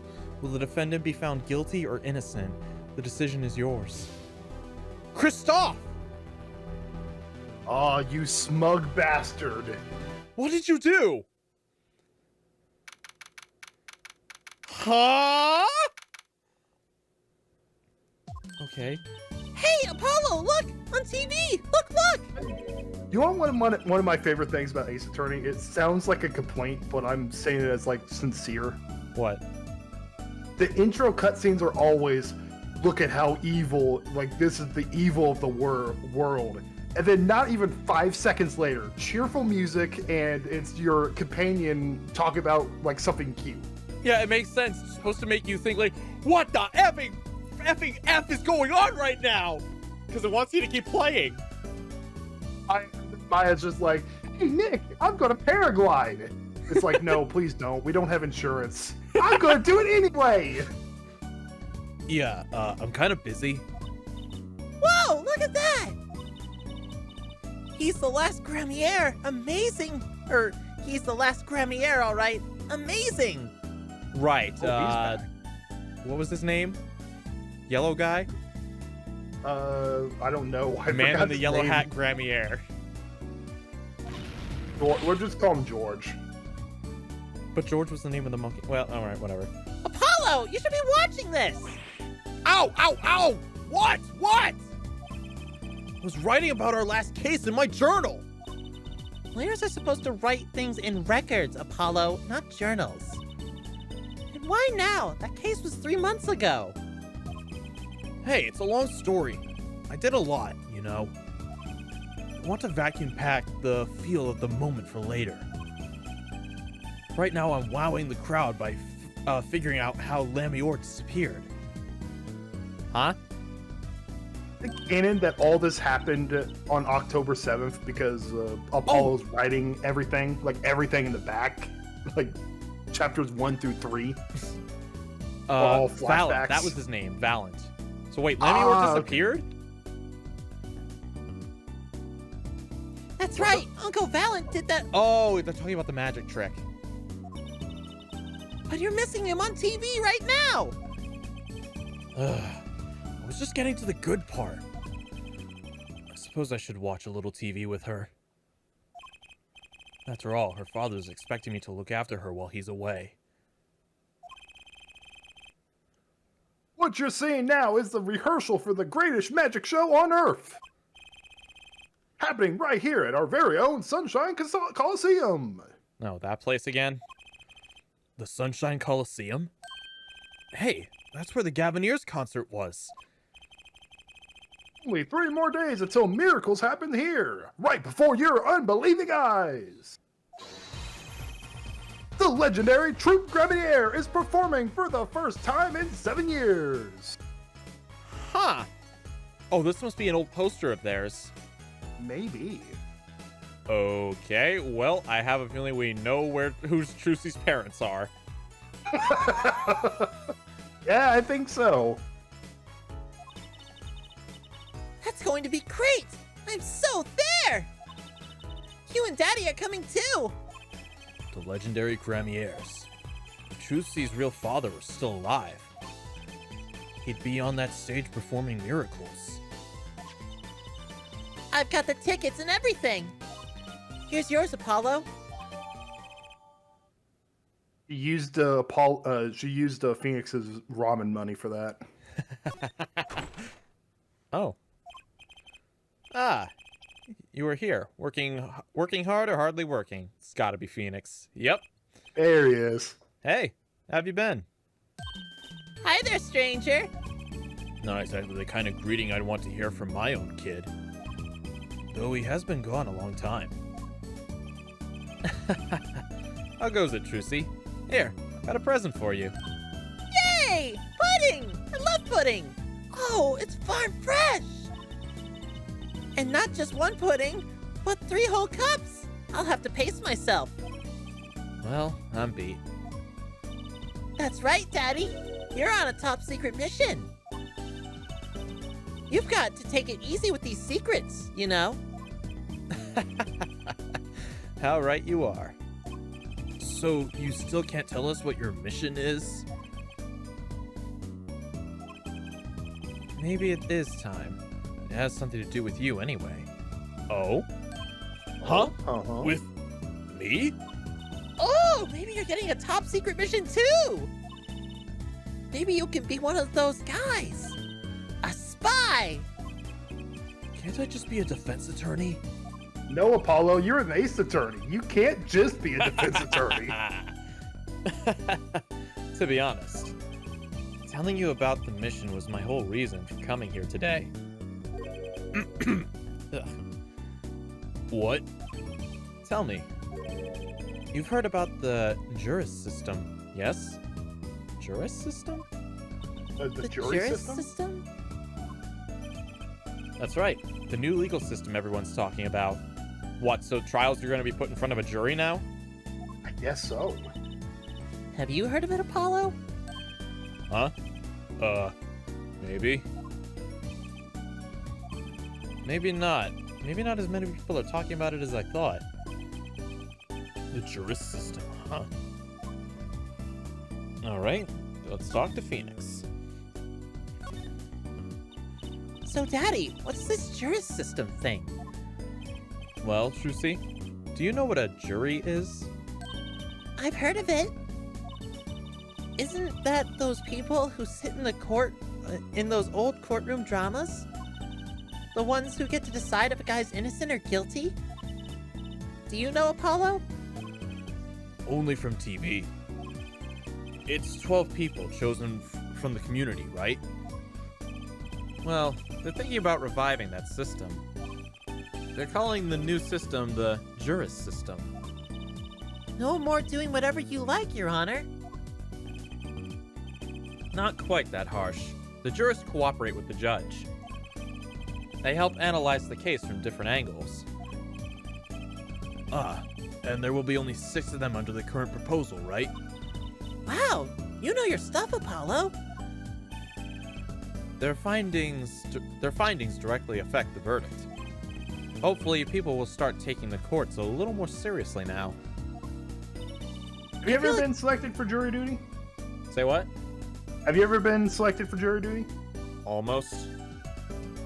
Yeah, I've had a almost as well. I was in the current system that is correct with the 12, but there is actually 13. There's a 13th juror. They get to sit and watch the case as well, but they are selected just so that one of the other jurors, if they get sick, you will fill in. If the case is over, that 13th juror is told to get out. They're not part of the decision. I was number 14 that got kicked out. I was the last one excused. Damn. I was like, oh, I really wanted to do this. I want to judge people. I feel like I'm on some kind of educational TV show. Starring Dr. Wright. Dr. Wright, his assistant Trucy, and mascot Apollo. A perfect team. Mascot? Hey! Alright, what's the secret mission? So, what is the secret mission? The Jurist system is my mission, more or less. Anyway, keep it in mind that the new ideas like this system are always risky, Apollo. Too true. Everyone's got an opinion, and they just talk and nothing gets decided. Kinda like you, Apollo. I'm not that bad, am I? In any case, we're going to give it a shot. A test, if you will. I don't like tests. Well, we'll take a case as simple as... We'll take a case as a sample and choose 6 jurists. I'll be the one helping with that process, incidentally. Helping how? Well, for one, I'll be chair of the Jurist Systems Simulated Court Committee. The chair constructs the ideal situation, choosing the jurist candidates. And even the judge in the courtroom. Wow! It's like you have a real job! I was never that good at the piano, to be honest. Once a lawyer, always a lawyer, I guess.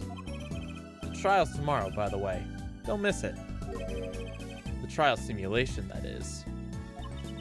A simulation? Huh. Sounds interesting. So, what kind of case is the trial simulation about? Well, since it's the first run through of a new system, I wanted something simple. Good thinking. No sense wearing yourself out on something too serious. True. The case is a murder. Of course. That's not simple at all! By simple, did you mean that the defendant is... Guilty. Yes, most likely. So, good luck, Apollo. With what? It's time for your first L, Apollo. With the trial tomorrow. You're defending, of course. Recall that I said it had something to do with you? Go for it, Apollo! It's just a test case anyway, no sweat. Yeah, but there's still a verdict to be decided. And a potentially serious sentence. The most serious in a worst-case scenario. You mean the verdict's for real? That's not a test trial, that's a real trial! All the forms have been filled. There's no turning back now. Trial begins tomorrow at 10 a.m. Hope you can make room in your schedule. Why am I only hearing about this now? Ah, yes. There was a change this morning. I picked a new case. Something that happened last night. You've got to be kidding me. Phoenix!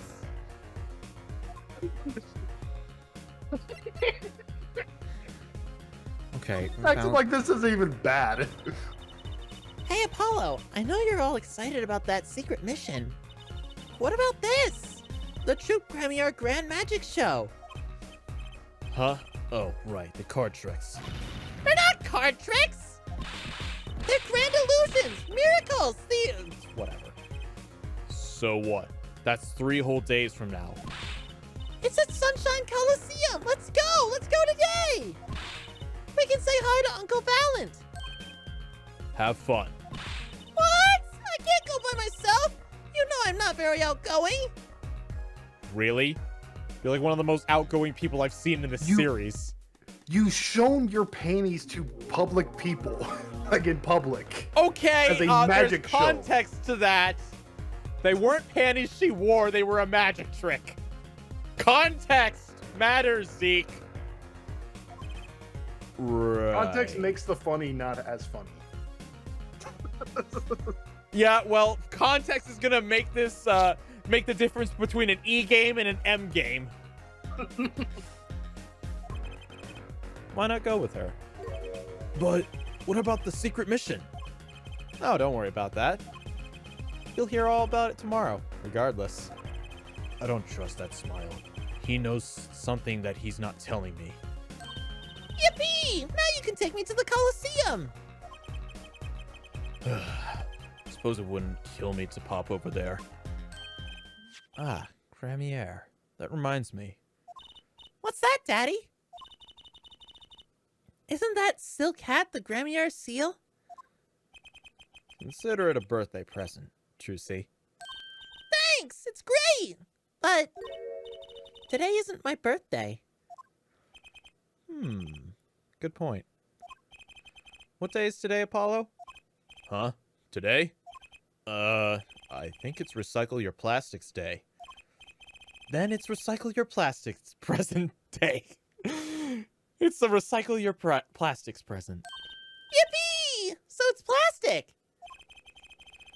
I've given up trying to understand them. It's much easier. It's much easier that way. So what is it? Can I open it, Daddy? Whoa. It got serious. No. Huh?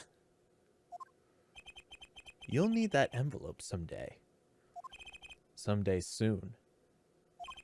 Don't open it until then. Well, why didn't you just hold on to it until then? Because that would be the logical thing to do.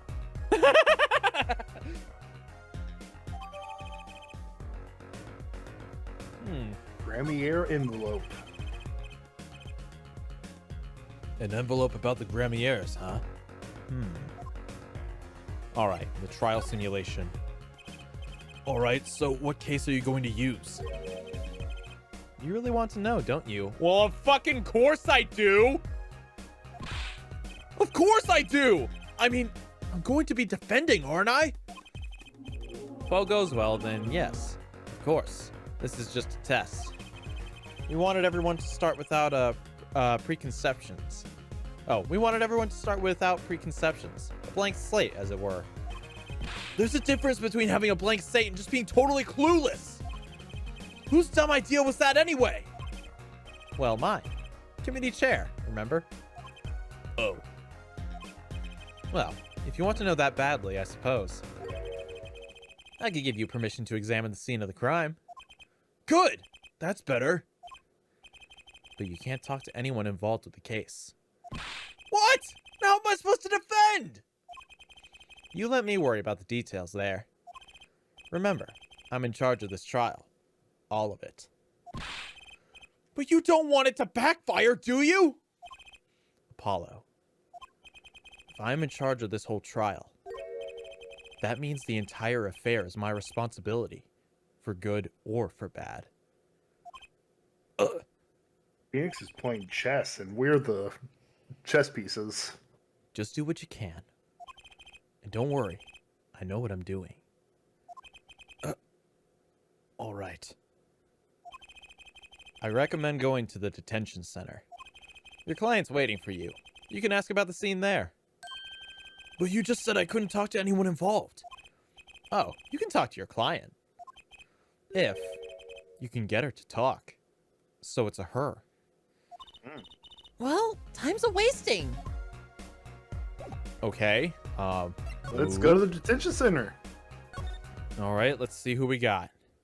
Let's see what type of wacky character we have to defend. All right then. That's 20 minutes we've been waiting here! 20 minutes! Maybe I should complain? I'm sure that guard has better things to do than just stand there pretending he doesn't see us. You know the minute we get angry, the client will show. It always works that way. Like shouting, "Oh, waiter!" and they're standing right behind you. Oh, guard! Is our client going to be much longer? What are you talking about? Haven't you already started the meeting yet? Huh? Oh, it's you from the intro. Ah! It's you from the intro. Standing in the corner? Why? Where did you come from? Well, anyway, please have a seat. He was standing there for 20 minutes in the corner. Huh. She's cute. Cute. We said it at the same time. I'm nervous, Apollo. It's the silence. It builds suspense. Why don't you do something, Trucy? You're a magician, aren't you? That's right. Okay. Oh, god dang it. Mr. Hat! I'm the amazing Mr. Hat! There was no response. She laughed! Wait, No, did she she fell faint? out! She passed out! Miss Magic underwear might have been a better bet. That's magic panties, Apollo! Someone say panties?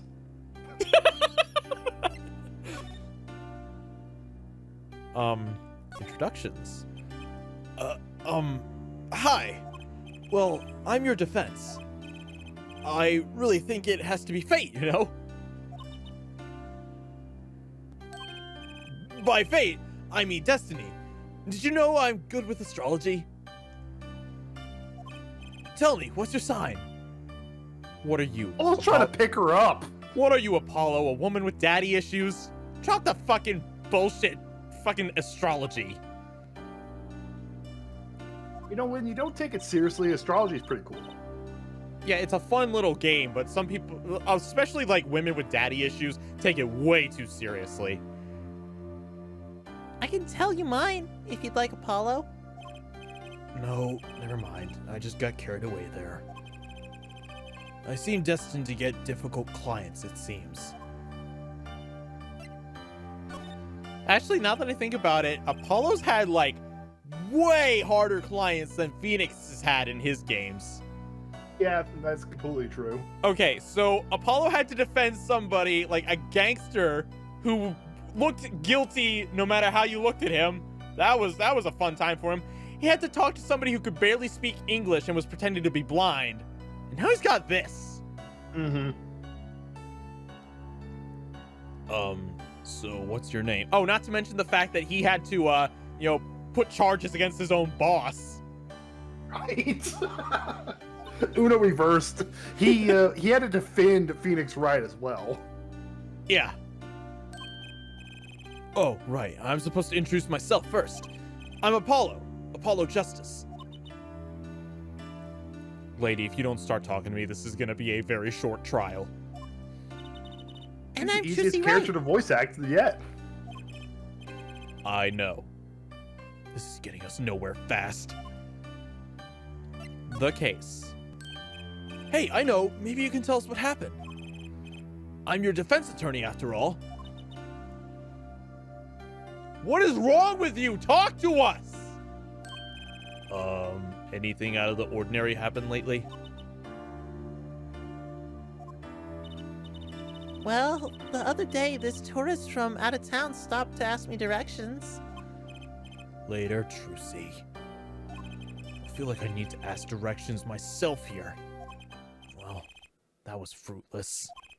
Though I think I understand despair a little better now. You did good, Apollo. Huh? Is that a Giving you glove? a hand. Will you shut up? Look! She's doing her nails. What? What? Are her nails more important than defense? Is that it? Let's go, Trucy. Excuse me. me. Are You you know, going why to don't her? you take her? Okay. Excuse me. Ugh. Could you read this? Sure. I feel like a teenager on a first date. Apollo has a crush. And this is the love letter we'd passed from desk to desk at school. Stop looking so wistful and read it, Apollo. It's a business card with a name and address.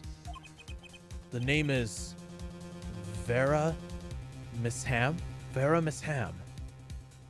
Era Miss Ham. There's some sort of wordplay in that. Vera Miss Ham or Vera Misham? Like mischief? Sham. Sham.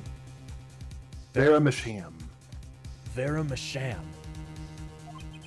The address is for Drew's studio. Huh. Vera's card added to the court record. And you're giving me this card because...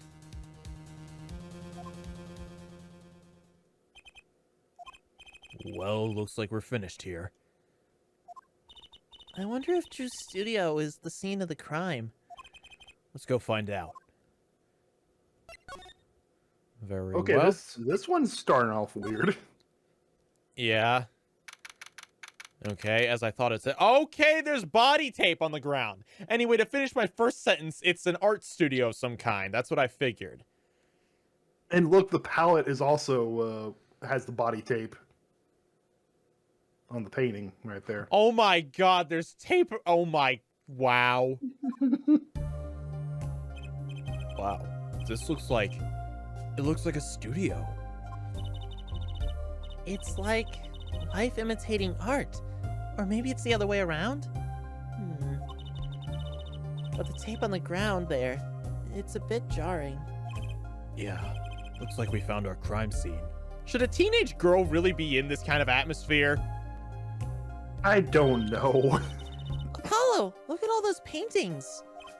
Hey, don't touch those. It's okay, I'm just looking. What the fuck? Oh, That okay, one that looks one's cool. nice. It's a pufferfish. Okay, I'm a pufferfish, bitch. the first two, or I mean, the first one was ass, but this one's really nice. The last two were. Huh? Apollo, look at this one. Looks half finished. You can see the rough sketch underneath. But that's odd. The rough part doesn't look like the rest of the painting at all. Huh? Yeah, good point. That is odd. Huh. All three paintings were added to the court record. All the paintings have a really different style, too. Ah, I thought I might find you two here. Who's Is that a Oh, it's Oh! Emma! Emma! Long time no see! Oh? Seems like I run into you far too often. It's been 3 months. What's up your ass now? I'll bet I know why you're here, too. You know about the trial simulation tomorrow? I've heard about it, sure. So Mr. Wright chose you, huh? We don't even know what the case is about. Well, he was killed. The artist who owns this studio, that is. Mr. Drew. Oh. They have the same last name. It's her father. I guess so. Mr. Drew Misham. Misham. And his daughter was put under arrest. Yeah, we just saw her at the detention center. It was funny, though. She seemed more like a victim than the kind of person who could commit murder. You don't say. Not even by poisoning? That's how it was done, you know. Oh, okay. Okay, we know how he killed. Did that damn cocoon make it in here after all? Poisoning is a common way to get the job done when the murderer is a woman. Poisoning? That's true. We happen to know somebody who poisoned a couple of people. Actually, Kind no. of a- Now that kind I of think feel- about it, she only poisoned one person, and he didn't even die. But she tried to poison like four No, people. She tried to poison. No, she did technically poison. Crap, I forgot his name. Jail Godot. dude who broke out. Oh well. Okay, yeah. Okay. He so, died. He actually died. Right. Okay. So that's Godot survived. Though. Godot survived. Oh, so she poisoned two people. One of them died. She tried to poison another person. I believe she tried to poison a fourth person. No, wait, no. She just tried to poison 3 people. She succeeded two times. Only killed one of them. Anyway, Mr. Wright told me you'd be coming. Feel free to take a look around. I'll just be over here with my snackoos. We can't talk to anyone related to this case this time around. Which means we'd better find out as much as we can here at the scene. Or else. Fuck you, I'm gonna talk to her. So, this, Drew Misham was some kind of artist? Apparently. Did a lot of illustrations for books, I hear. Had a lot of female fans, too. For what it's worth.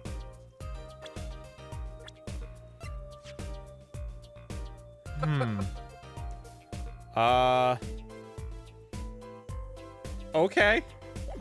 You know, I might see it. I guess. I don't know. I don't know. Oh? Well, I guess his stuff is kind of pretty. Like that oil painting over there, for instance. Yeah.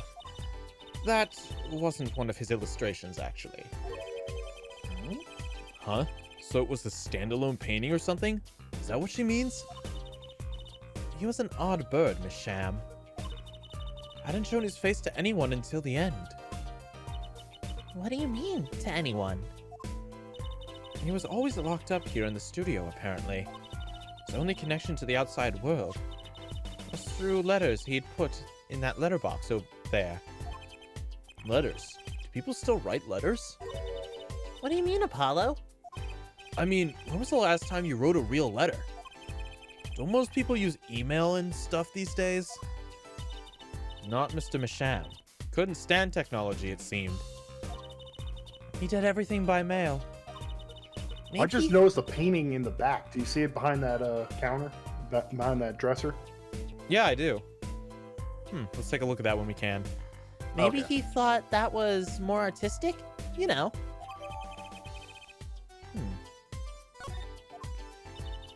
In any case, the only person besides him allowed in here was his daughter, Vera. Oh, you mean the killer? The suspect, please. We took some fingerprints, of course.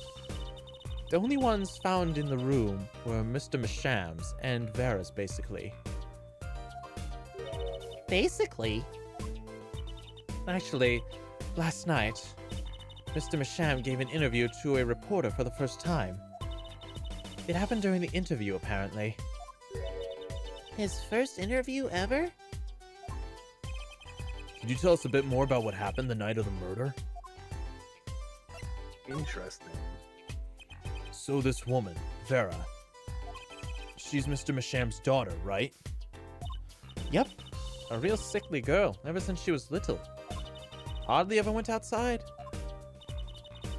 She did kind of give off a withdraw sort of aura. She was homeschooled by her father, apparently. It was quite a scene when they took her to the detention center. She was screaming about how she'd die if they took her outside. That does sound like a scene. In the end, she agreed to leave if she was allowed her good luck charm for company. Her good luck charm? Apparently, she has this charm that magically gives her courage to go outside. It's called a gun. Why can't I ever get a normal... Why can't I ever get a normal client? Why would a shut-in daughter kill her own dad? Don't look at me. So about the poison, it was found to be in his coffee, right? Deja vu. Oh my god. Oh no. No, not precisely. Not precisely? What does that mean? It means see for yourself, I think. Okay, the night of the crime. Like I said, last night was the first time someone from the outside came into this studio. I guess mysterious painters who never go outside make for good articles. How the hell did they get food and whatnot? I know Instacart did not exist at the time of this game. Maybe he just hired someone. He just hired like a like trusted friend or something. Maybe. Or maybe he did go out and about, but no one knew who he was because he never posted his face out there. And it just so happened that he died the night of his first interview? At around 9 p.m. every night, Vera always made him a cup of coffee. Last night, he drank his usual coffee and suddenly became violently ill. And died? She poisoned him on the night of his interview? Wouldn't the reporter see? He wasn't near Mr. Masham when she brought her father his coffee. What the fuck? Huh. He was checking out some equipment in the back of the room. Supposedly that's why she didn't notice he was there. It was the reporter who called the police, in fact. Wait, but why is she the suspect? If anyone's suspicious, it's the reporter. Yet the reporter never got near Mr. Marshall's coffee. Even Vera acknowledges that. Regardless, I want to know more about this reporter. Alright, now, let us examine for the time being. Alrighty. Hey! There's a painting hidden back here. Hey, you're right. What if it's embarrassing somehow? And he didn't want anyone to see it. You certainly seem pleased by the possibility. Huh? Huh? It's so normal! That's the same. Yeah, I was about to say, it's, just the bottom half is basically the same. It's hardly something to get mad about. Huh? What is it, Apollo? Well, doesn't this painting look like... Never mind. Interesting. I'd better get a professional opinion on this. Hidden painting added to the court record. I wouldn't mind taking a closer look at these paintings. I just love oils. You know how they're so thick? I just love oils. You know how they're so thick? Is that the word? These paints are all dry. I'm just surprised how different these all are. Yeah, and what's going on with this half-finished one? Must have been a work in progress. You can still see the rough sketch below. That's so weird. The sketch part doesn't really fit the finished parts. I noticed. That is weird.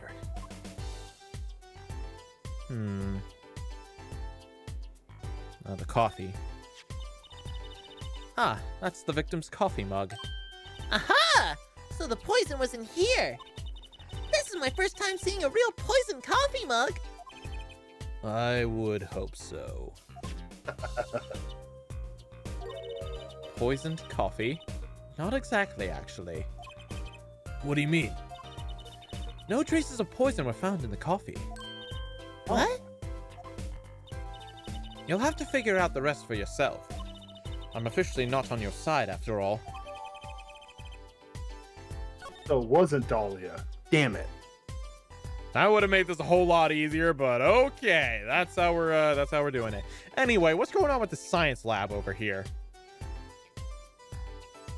I can examine basically everything in here. Okay, Damn. how about these Here, let me- x-rays? What do we have here? What is all this equipment here for? Doesn't look very artistic, really. He did everything from a lathe to a laser cutter. Looks like he was ready to work on metals and wood, too. Though his equipment is a bit old, to tell the truth. Why would a painter need all this? From the dust, I'd say he hasn't used this stuff for years. This corner doesn't fit with the rest of the studio. Oh, do you think I could borrow this? I want to cut a quarter in half and make a trick coin. This is a crime scene, Trucy. But these cost like $50 at the magic shop. Examine the coffee cup real quick. But I did examine the coffee cup. No, I mean in our court record. Okay. The lip print in particular. Lip print. The blue tinge thing on the edge. I'm trying to move it, but... Okay. Hey, look there. That stain doesn't look so healthy, Apollo. That must be the Blue Mountain stuff we've been hearing about. Something tells me that even Blue Mountain coffee isn't this blue. No, this stain is probably... better ask Emma. I guess I'll go present it to her.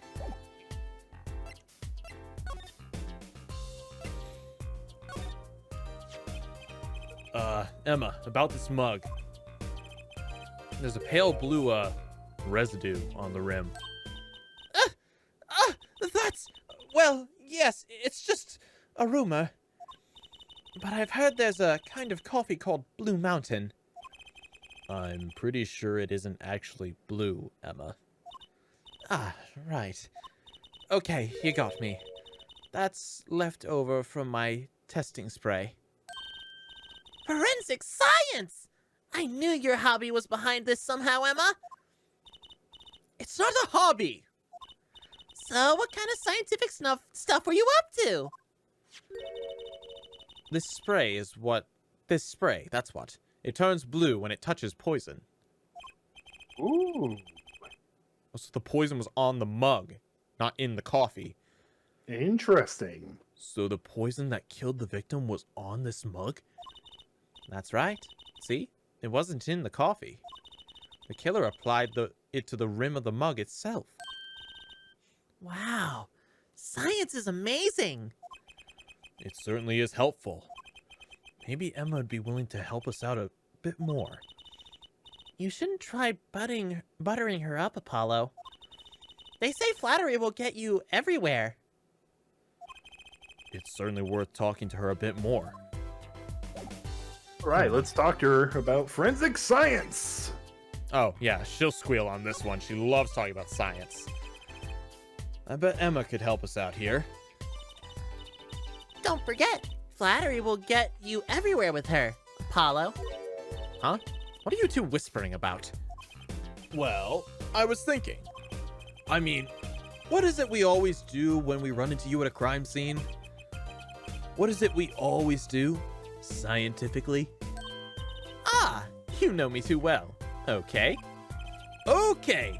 Meaning we can get, scientific now? Oh, I suppose. Just this once. Bring me anything you find suspicious and we'll check it out. All right, Okay, what do I- let's do the coffee mug. Oh, that's it? There's Let's really end not it. much else to There's really not much more science we can apply to the mug. Emma, about this mug. There's a pale blue, residue on the rim. Oh, so... Well, yes, it's just a rumor. But I've heard there's a kind of coffee called Blue Mountain. I'm pretty sure it isn't actually blue, Emma. Ah, right. Okay, you got me. Okay, we've heard all this before.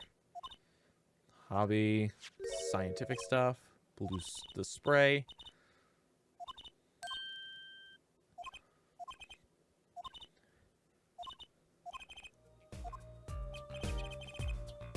About poison analysis. I was afraid you were going to ask about that. See, this solution is used to test for atroquinine. Atroquinine? Nine? I guess that good as any. Atroquinine. Okay. Probably a made-up solution. Atroquinine. Huh? Atroquinine, the deadly poison found in the autopsy. Uh-oh. I know that spark in her eyes. She's getting excited. Best tread lightly. It's one of the most, virulent? Virulent? Poison. Virulent? It's one of the most virulent poisons. But is absorbed into the body astonishingly slowly. Takes at least 15 minutes from the time of ingestion for the adverse effects to show. Oh, and guess what? Recent research has shown... That's fine. Really, we don't need to know all the gory details. I think I get it. You just spray this stuff on something you want to test, right? Precisely. You can even find the slightest trace of poison with this. I want to try too, Emma. Pretty please. You don't have to ask twice. I already used it on everything else suspicious, of course. Yay! Let's give it a whirl, Apollo. Ah! Oh, wait. Ah! What are you doing? I was just seeing if I got a reaction off you. How's this for a reaction? Never do that again! I'm not poisonous! Tell that to those hapless witnesses on the stand. Let's just get down to checking for real poisons, shall we? Oh my gosh, she actually sprayed him. Wow. The mad lad. I'm just gonna...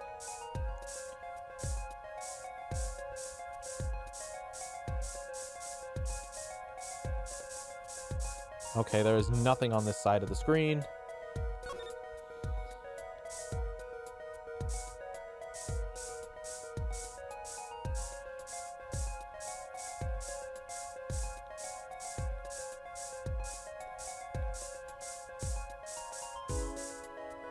Spray everything. I did spray everything.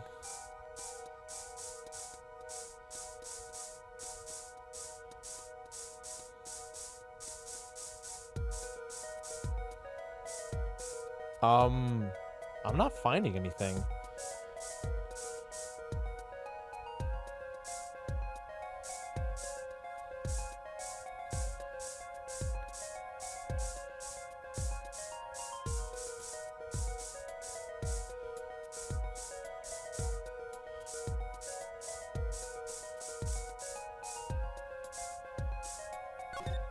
Dude, there's not a single thing in this game that's reacting to this spray. Try backing out. Too bad. No reaction there. I'm sure Emma checked all the likely spots. Wait a second. What is it, Apollo? Did you spray that little desk over there? I don't think so. The spray probably can't reach that far, you know? Let's check it out, just to be sure. Oh, okay. They're trying to trick us.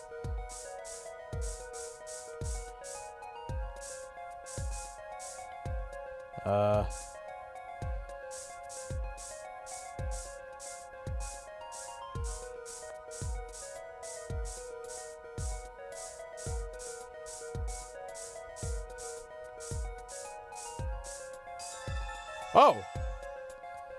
Reaction.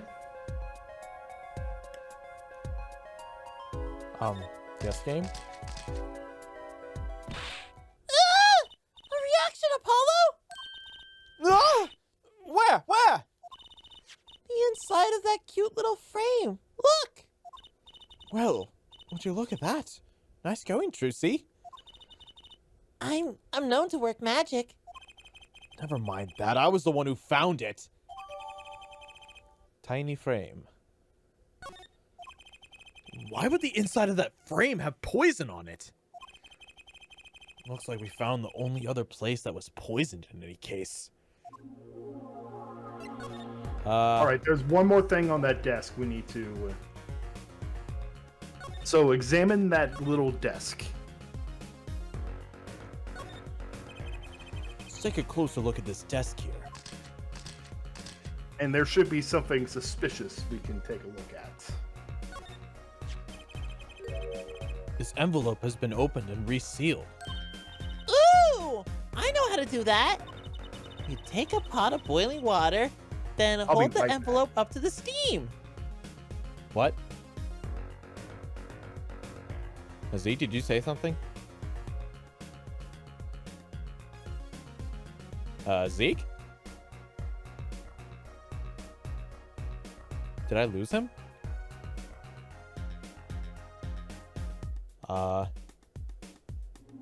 No, it says the call is still connected. Zeke said he'll be right back. Oh. Well, I'm gonna continue on then. The glue melts and it opens. Cool, huh? Whoever did this wasn't so delicate. You're right. Looks like they just ripped it open and stuck it back together. Huh? The postmark on this letter. It's from 7 years ago. 7 years. All right, I'm back. And 7 years ago. Apparently. Why would someone Oh, open the a... number 7 again. Why would someone open a letter, then seal it again? We better hang on to this. Well, I want to read what that said. Oh, wow. Okay, game. Whatever. We're supposed to present it to Emma. Very well. The investigation portion of in these games, I have no clue what to do. Me neither.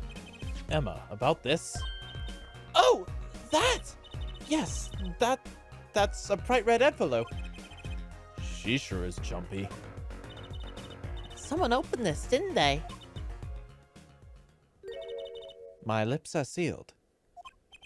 Your lips are sealed? That's a first. You mean, you know what's inside the envelope? Sure, I read it after all. Ah! You mean you were the one who ripped this open? Ha! Please! I would have steamed it open. But she did sneak a peek at it, apparently. Know that I have a powerful weapon on my side. Weapon? Yes. The use of tools. Highly specialized tools for gathering information. That's a fax machine. Tools I wouldn't mind getting my hands on. You should try flattering her, Apollo. They say a little praise can open big doors. Never heard that one, but it's good advice. Let's try talking to her some more. About that envelope we found. I was wondering if you could help us out with that tool you were mentioning.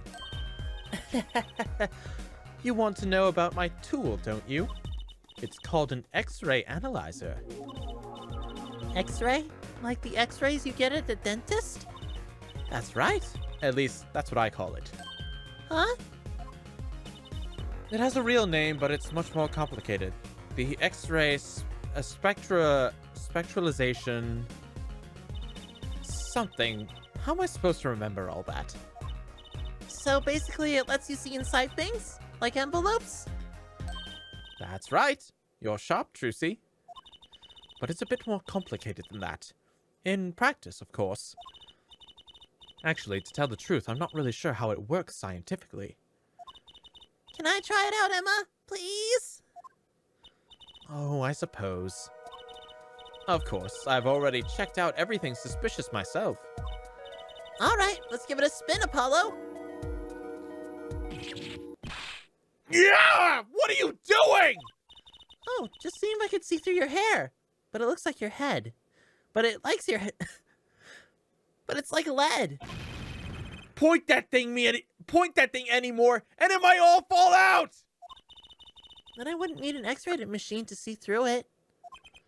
Let's just get down to business, shall we? You just pointed radiation at Apollo. Yeah. Trucy, Apollo's gonna get cancer one day, and it's gonna be your fault. Just hope you're ready for that. Right. Her forehead. Your forehead's looking quite weird. It's her forehead.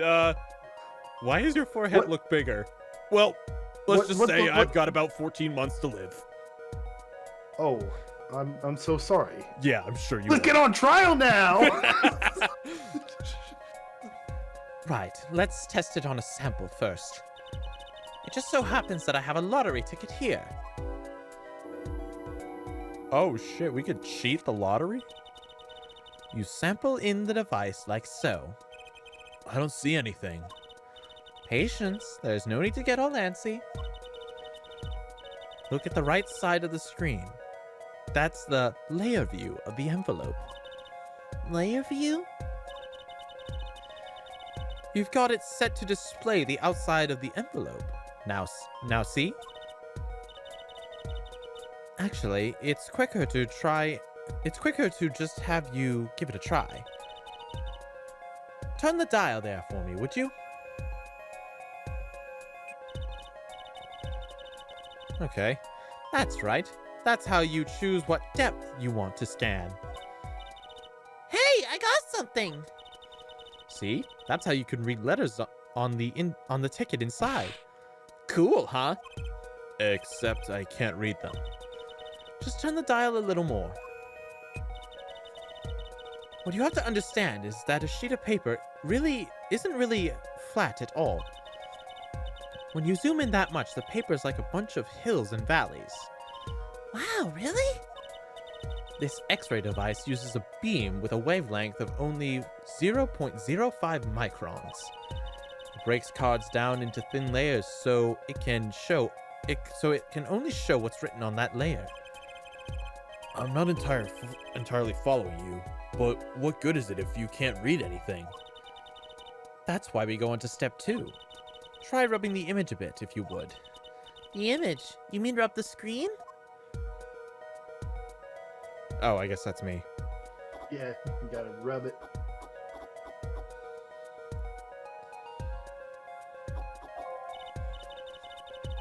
There, that fixes the image on the screen. Now, turn the dial again, just a little. Good, now you can rub this image to fix it too. Hey, I get it. We just keep doing this until we got the whole thing. Exactly, not bad. Neat, let's do some more.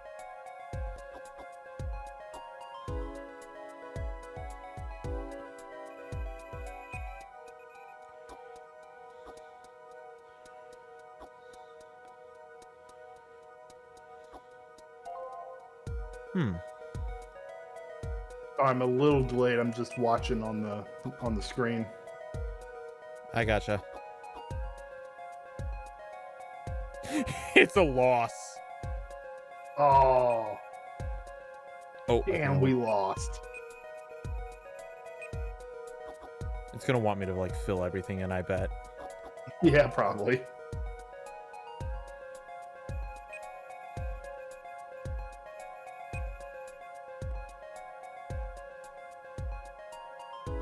The game's gonna be really picky about this part, isn't it?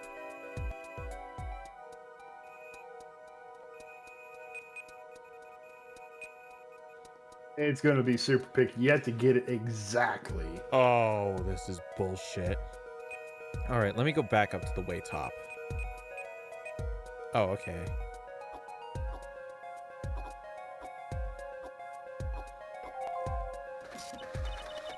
Okay, let's print this one out.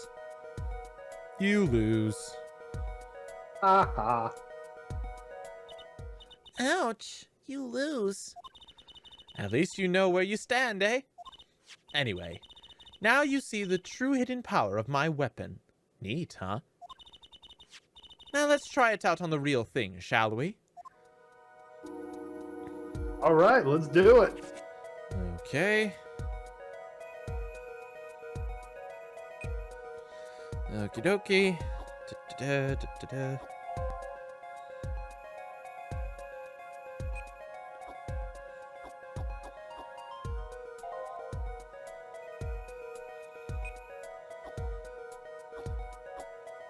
Oh, I can see something about $100,000. Is it another lotto ticket? Unlikely. I deposited the $100,000. Okay, let's print that one out. Someone deposited 100,000 into Mr. Machan's account? His paintings must be really valuable. There's another page in there. Care to take a look? You bet I do. If you're going to read someone's mail, you might as well read it all. Oh my gosh. Here goes with the second page then. All right.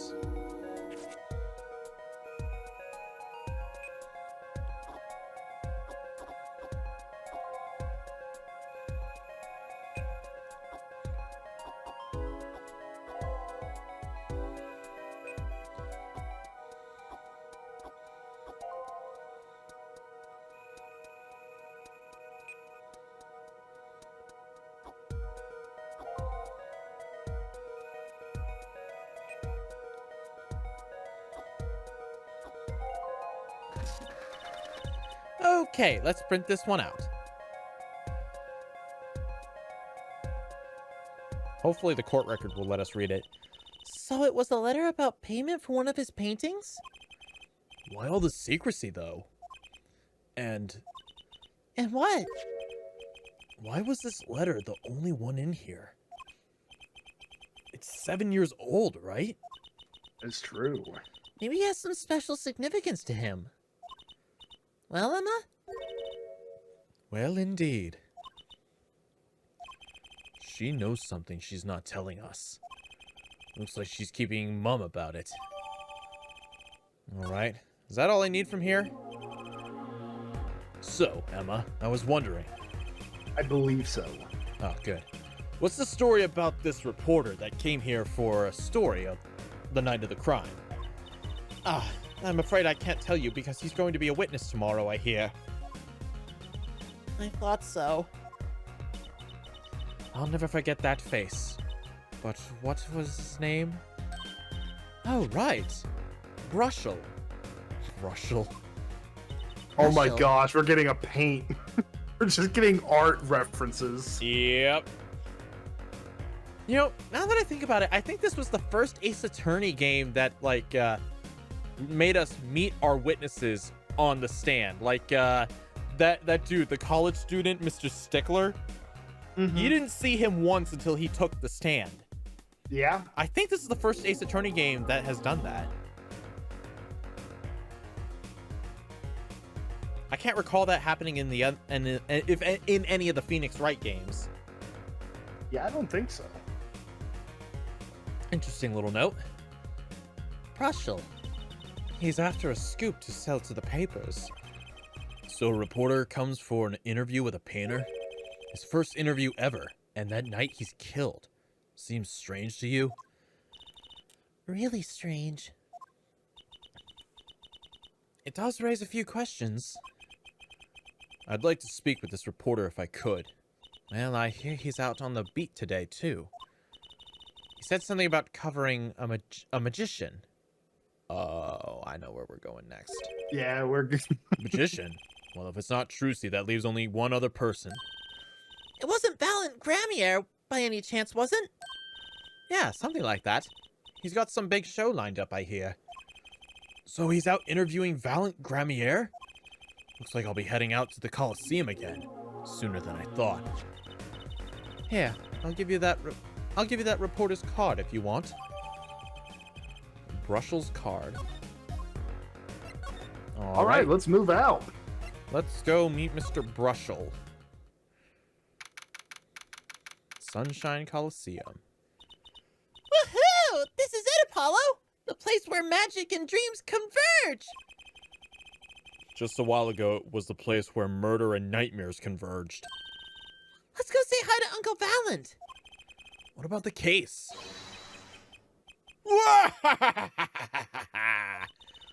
Only a performer laughs like that. Oh, it's him. Is the young Miss Trucy. How often I hoped we meet again, only to tell myself it was an impossible dream. Uncle Valent, how's it going?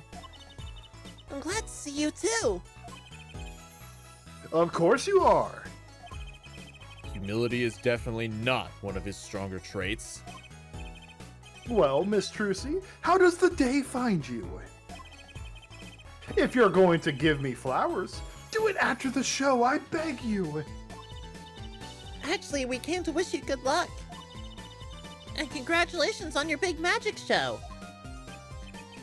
Oh, but it is I who wish to congratulate you. Not everyone is so lucky as to witness miracles such as shall perform. Yeah, you're amazing. We get the picture. The world will watch in wonderment as Magnifi's illusions are reborn. Here, on stage, by my hand. All right. Before anything else, there's an artist guy right down here, and I want to examine it. Fuck you, Apollo. This whole thing's about art. Okay, the volume. Audio of the game's attacking again. Okay, let's hope it doesn't do that again. Everyone's talking about the big magic show. Is it true that the Gramier miracle is back after 7-year absence? Miss Trucy, I must apologize. This show and this honor should have been his. His? Daddy. Right. My co-magician in training, Zach Gramier. If that terrible thing hadn't... It's okay. Your father was a great magician, Trucy. If he were alive, then I, valiant Gramier, would have been proud to stand upon this stage as his assistant. Thanks, Uncle Valent. You know, I'm happy you're doing the show. To think, we'll get to see the great Magnifi's illusions again. She really is looking forward to this, isn't she? Okay. Magnifi Gramier. My mentor, the magnificent Magnifi Gramier, was a true deity among magicians. A creator, god who gave birth to magic and illusion that defied our very imaginations. I was so little when I last saw one, but I still remember his shows. He did wheelies in a sports car through the air above the audience. Oh my gosh. And then sped off to outer space faster than the speed of sound. I'm guessing that memory was a little embellished. For 7 long years, the world has been waiting for a miracle to match his. As heir to the Gramier Troop's secrets, it falls to me to provide one. It is my God-given destiny! Yes, you, nameless face who speaks for the nameless masses. How can I help you? If the world was waiting, why did you hold off for 7 long years? It appears the lad is uninformed. Perhaps you have heard of the magic known as law, which governs our land? There's nothing magic about law. I have, though I'm not sure it qualifies as magic. Performance of Magnifi's miracles was impossible. A certain law prevented it for 7 years, but no more. 7 years? That phrase sure that phrase sure likes to pop up, doesn't it? Yeah, 7 years this and 7 years that. And why was that? A little matter called performance rights, little Miss Trucy. Performance rights. Can you tell us about these performance rights? Magnifi's magic relied on an incredible innovative idea, a trick, if you will. That trick was considered his property, and as such, was protected by property laws. Intellectual property, maybe? Magnifi knew this and bequeathed it in his will. To one person. You mean him? Yes, Miss Trucy, it was your father. Zach Gremier was the inheritor of the Gremier miracle. Daddy. Yet, as you well know, he is gone. He disappeared suddenly, 7 years ago. I think I see where this story is going. Once a person is classified missing for a certain period of time, they're considered legally deceased, correct? In all absoluteness, those rolled up sleeves conceal your competence well, young Yeah, man. competence. That certain period of time of which you speak is 7 years. Ah! Yes, Miss Trucy, though it pains me to say it. This past spring, April to be precise, was the time. Your father was legally declared deceased. He literally just went up to Trucy and said, "Hey Trucy, your father's dead. Come see my performance." In the absence of a formal will, the secrets of our mighty mentor Magnifi passed to me. This was, in fact, stipulated by the will by Magnifi himself. Is that how it works, Apollo? Yeah, it's called death in absentia. He's declared missing. Permanently. Daddy. The thing I'm wondering is, why was Zach bequeathed it, not Valent? I don't know. Present the envelope to Valent.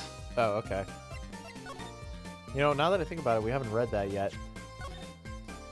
Okay. I've deposited the 100,000 in the designated account. Please send a receipt once you've confirmed the something. Sign the papers and send it in the enclosed envelope with the enclosed stamp within 3 days. I need not remind you to speak of this to no one. Oh, interesting.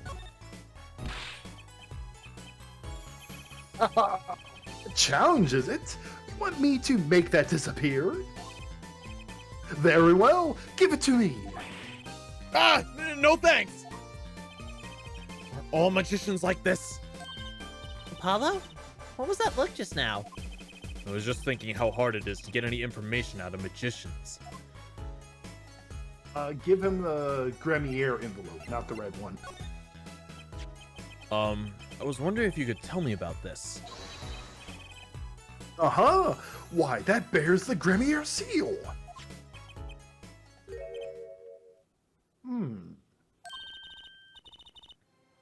Uncle Valent, is something wrong? Mercy, where did you get this? Huh? Huh? Daddy gave it to me. Your daddy? You mean Zach? No. My other daddy, Phoenix Wright. Why now? Why would your Lord Daddy? Lord Daddy? That's kind of stretching the whole archaic. Thing a bit. Signature upon the back. Do you recognize it? That belongs to none other than Zach Gremier. That's a letter from her father? What? Looks like it. Daddy signed this? Might I be so bold as to open it? I'm sorry, but I can't let you do that.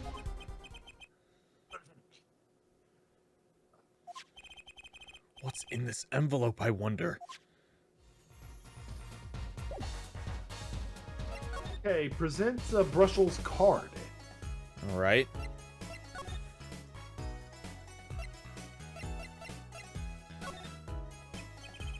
So, a journalist was here on a story? All eyes in the universe are upon my stage. All pens seek to commit its mysteries to paper.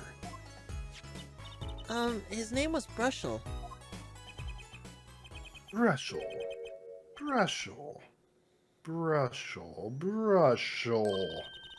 I think he remembers him. He doesn't look too happy about it. Brushel. That glowing smell of mint when he smiles, yes. Could you tell us more about him? What did he want?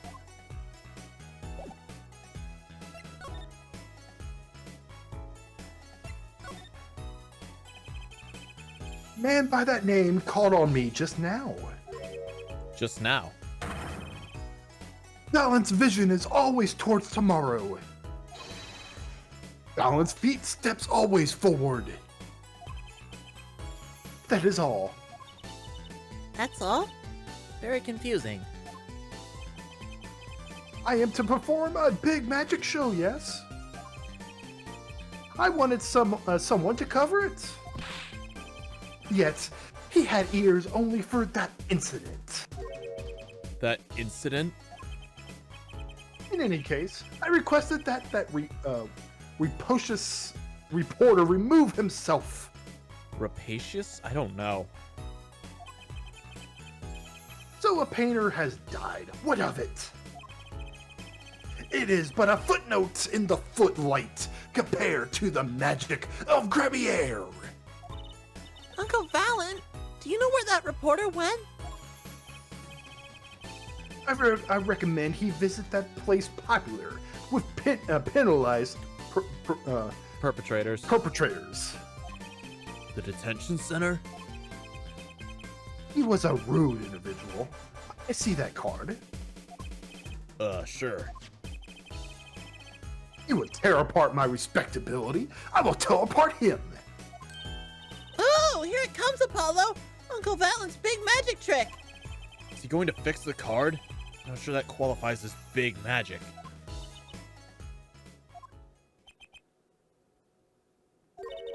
What happened to the big magic?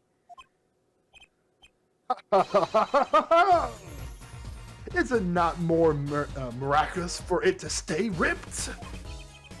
He must have really not liked that journalist.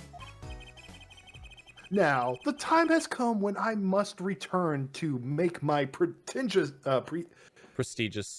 preparations. Wait, prestigitation. Prestigitation. What the fuck is he saying? My preparations. Prestigitation preparations. Will you speak English for 5 minutes? By your leave, Miss Trucy. Thanks, Uncle Valen! Linktoon puts it best. Words. Exactly. 3 days from now, make ready for a miracle. What do you think that? Something. Yeah. What do you think that journalist was after? Why did Valent react like that to this envelope? I think it's time to pay the detention center another visit. All right, let's meet this journalist. All right. Okay, we go to the... Jobu is reacting strongly about him, so I want to see him myself. Detention center. Here we go.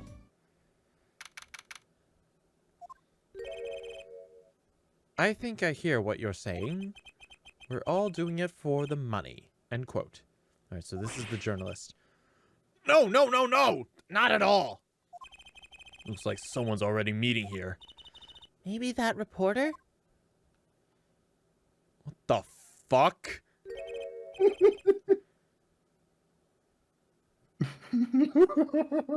I want to shoot it.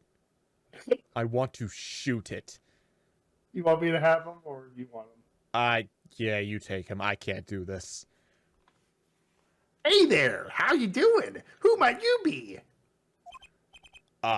Sorry. We didn't know someone was already here. I'm Apollo Justice, attorney at law. Talk about a nervous monkey. That's being rude to monkeys. Big Master wasn't best. Whoa, a Discord mod. You're Justice? You? Note the fact that he has the same music as Dr. Hottie. I recognize that feather from the art studio. Hey, you're right. You know me? I know you. Of course I know you. Stares down witnesses on the stand until they spill beans. End quote. That's not true! What's he writing? Yeah. Are you a reporter by any chance? Ooh, you're Trucy. The way he's Trucy? positioned his hands like, your boobs are way bigger than I expected! Trucy, get behind Apollo. Trucy, get behind Apollo. Apollo, what is that?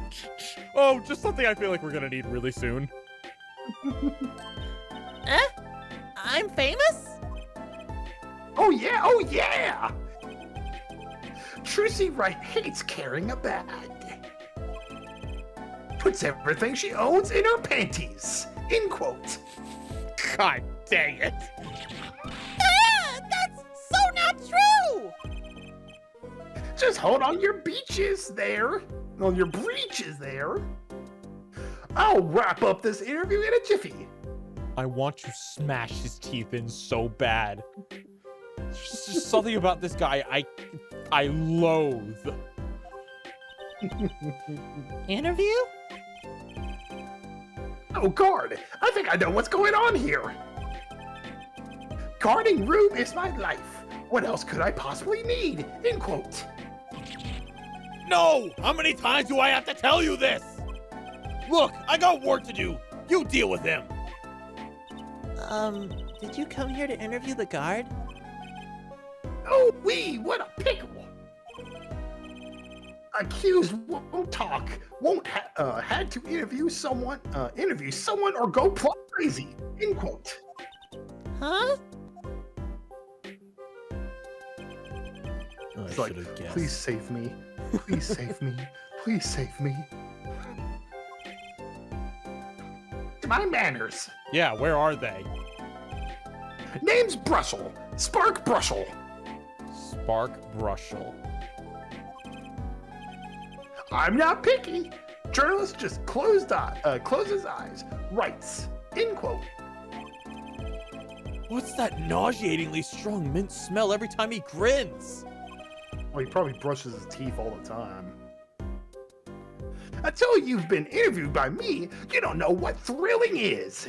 You look like you're wearing half a set of clown makeup, alright? Don't talk highly of yourself at all. Wild romp through crossroads of mayhem. Madness. End quote. I can see that. He's writing something again. Yeah. Yeah. Well, if he's a Oh, reporter, yeah, maybe he yeah. knows something. Yeah.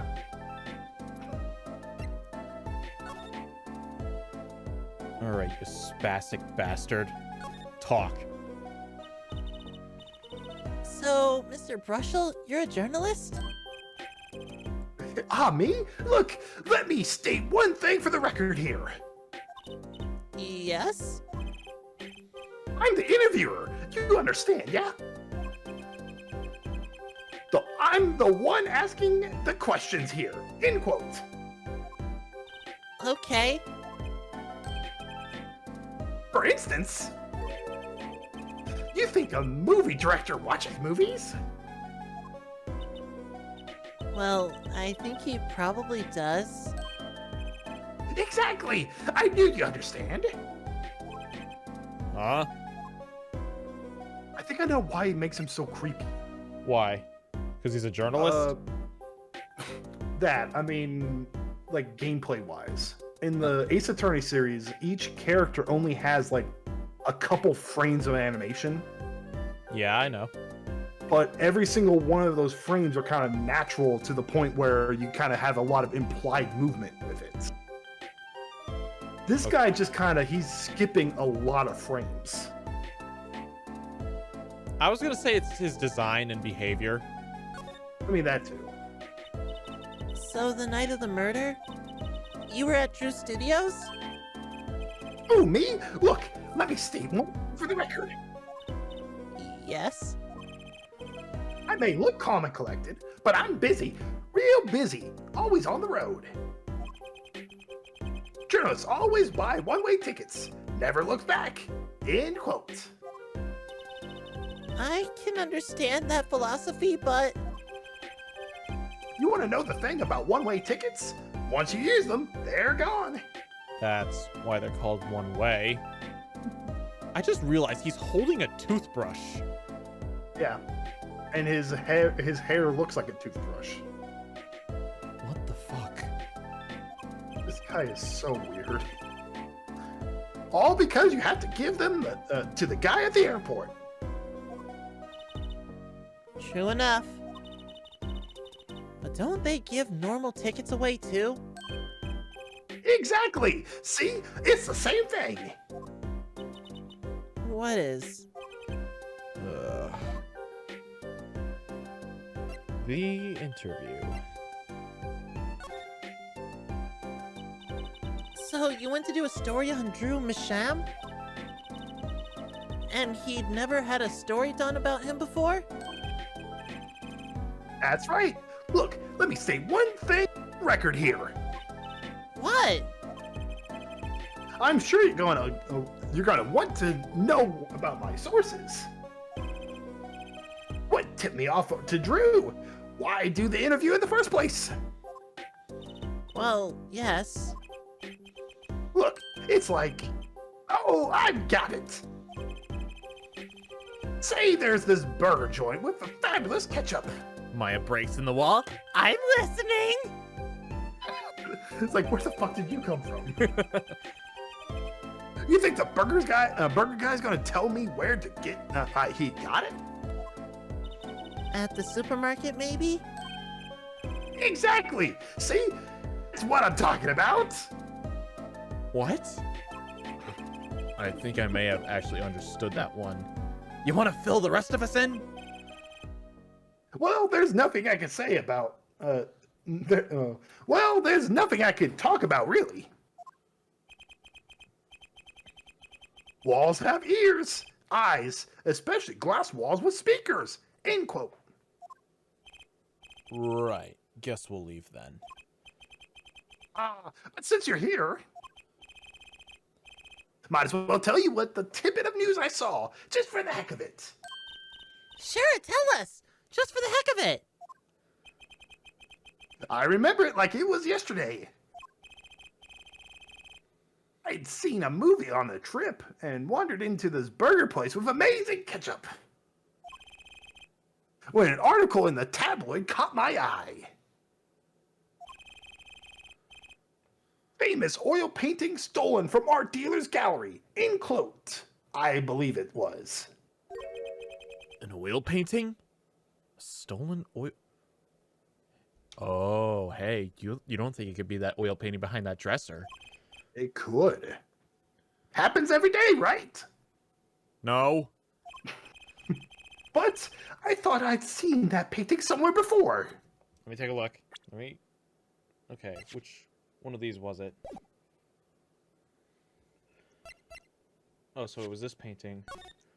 Okay, so this... If this is true, this painting's not only stolen, it's plagiarized. Yeah, That's pretty... serious stuff. Yeah. Serious stuff? In quote. A painting of a giant peach floating down a river. Someone stole it. What the fuck did he just do? You see that? His nose was blushing. I saw that. What the fuck? Someone stole an oil painting of a giant peach? You know what he reminds me? It might be just the way I just reading his text in my mind. He's like Spamton's like super unsuccessful brother. Hyperlink blocked. Can smell scoop better than burgers. End quote. Try this next line with a hyperlink blocked. Jurist can smell hyperlink blocked. Better than Kramos. End quote. Cromer. He's now Spamton. We found it. Oh my god. He's All right, no I'm longer gonna leave this on the Russell. screen for a sec. I'm gonna be right back. All right. He looks like Waluigi on meth. Don't be mean to my boy Waluigi. Is human Spamton. We have found him. Human Spamton. Human Spamton isn't real. He can't hurt you. Human Spamton. Hyperlink block.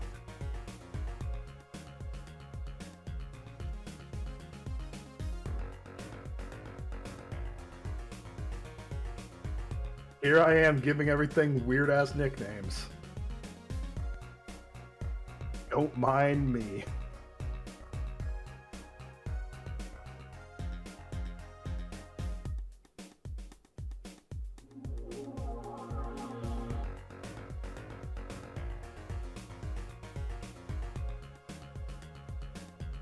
He looks like a paralysis demon that actually exists. You know, I noticed this as well. I like the fact that his little mohawk hair looks just like a toothbrush. Like, you hear his name and you think it's going to be just like a painter's brush. But it's actually a toothbrush, which is also used in art sometimes. Zeke, how do you clean inside a keyboard? You get a can of compressed air, and you just kind of use that to kind of spray it. I haven't done that in a while with my keyboard. I might need to do that. Another way you can do it as well is just take a like a rag.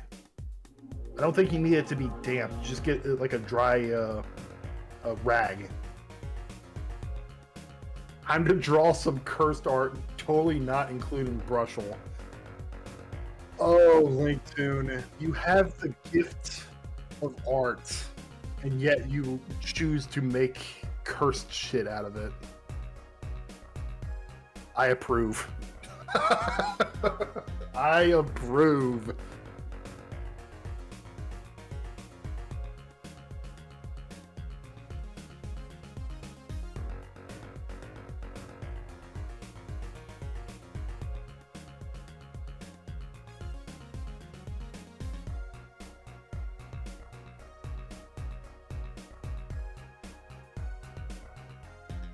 Also, one of his sprites, it looks like he's doing the Germa face. It kind of, I think I know what you're talking about. I'm cleaning mine, but there's dust and hair. Ew. Yeah, that just tends to happen. Dust and hair kind of gets in there. Compressed air. I'll just turn off the computer and blow the compressed air. That's the best way to clean the keyboard. Gets in those cracks so you don't have to constantly press stuff. Best thing you can do is just turn off the computer as well if you're cleaning it, so that it's not like pressing random keys.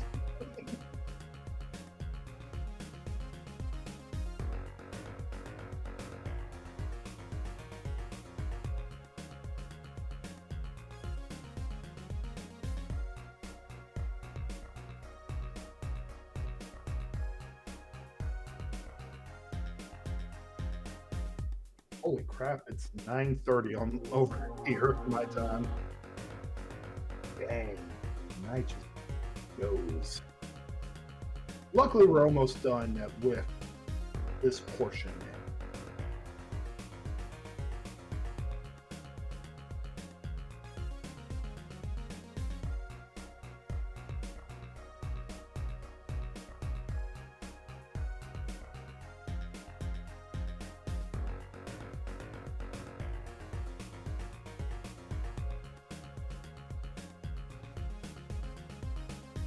Yeah, it looks like we're almost done. We just have to go to one place.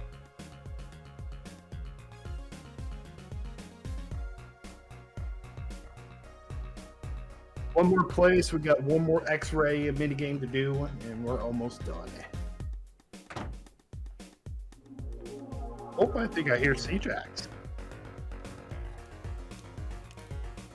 All right, I'm back. Oh, welcome back. Oh, hold on. I think I clicked. Okay. All right. Never mind. False alarm. We're good. So, what'd y'all Only talk about thing while I you was missed- gone? Only thing you missed was Linktoon said that it's time to draw some cursed art, totally not including Brushel. Please, please, no. Please, please, yes. That's what I told him. All right. What do I? Oh, you know what? I know what I'm gonna Go back to present the him. art studio. I know what I'm gonna present to him for. Oh, it's not here anymore. I was hoping to show him his ripped up card.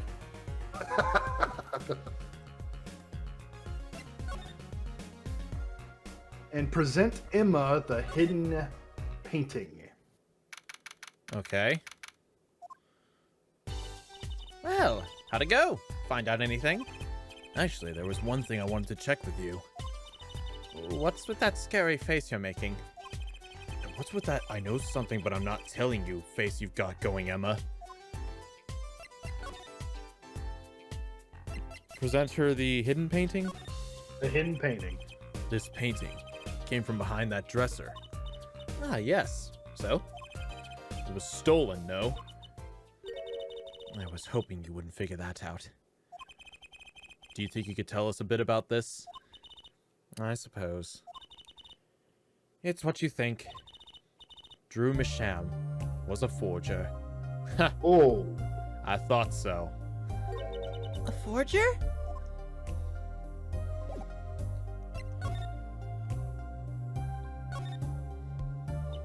So, what exactly is a forger? Well, basically, it's someone who makes forgeries. Fakes, in other words. Fakes? Copies of an original.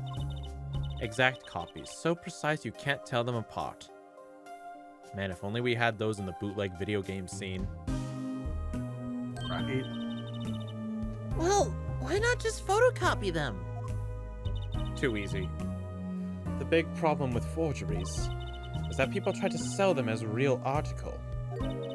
It's a crime, of course. So Mr. Masham was... A criminal? I'm afraid so. He received money to create elaborate forgeries. To supplement his work in illustration, I guess. Interesting. Actually, that's why I brought this here in the first place. What do you mean? When you're trying to determine if a painting is a forgery, the rough sketch underneath can be a valuable clue. So the rough sketch is like a practice for the real thing. Like doing a magic trick in front of a mirror before you go on stage. But not in the case of a forgery. Not necessarily, anyway. You know what the finished product is going to look like, after all. Oh, yeah, I guess you would. That's why I brought this.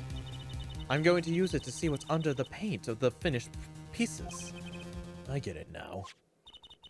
Not that I really needed to go to such lengths, seeing as how one of the paintings was only half finished anyway. Still, it'd be neat if Mr. Masham's rough sketches... It'd be neat to see Mr. Masham's rough sketches. Kind of like what he was drawing when he thought no one was looking. True, that would be interesting. It may be valuable for our case. Speaking of that, did you know that Dr. Seuss has a collection of what's called like Seuss After Dark? Isn't he dead? Yeah. I mean, this was back in the day when he was still doing his thing. No, I had no idea. It's really fascinating stuff. I don't really care much about famous people. You should try buttering her up, Apollo. Flattery will get you everywhere, they say. Who told you this? Maybe I should ask Emma to help us out. Alright, what am I doing? Present the unfinished piece. I think it's this one. One with Nope. the peach. Okay, hidden painting. Is that it? I think so, maybe. I kind of wanted to see the rough sketch under this painting. I was wondering if your tool might do the trick. Oh, fine, fine. Just this time, though. Let's check it out. Okay. Let's see what we can find.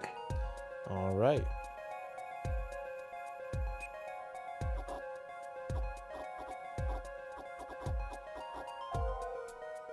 It is nice how it gives you that little flash every time you fill it in every spot.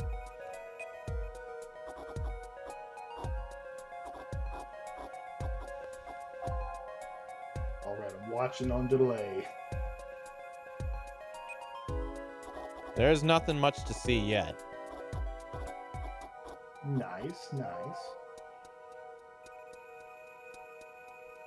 Wonder why they chose a giant peach down a river. You think that's going to be important in some way? Good question. Probably not.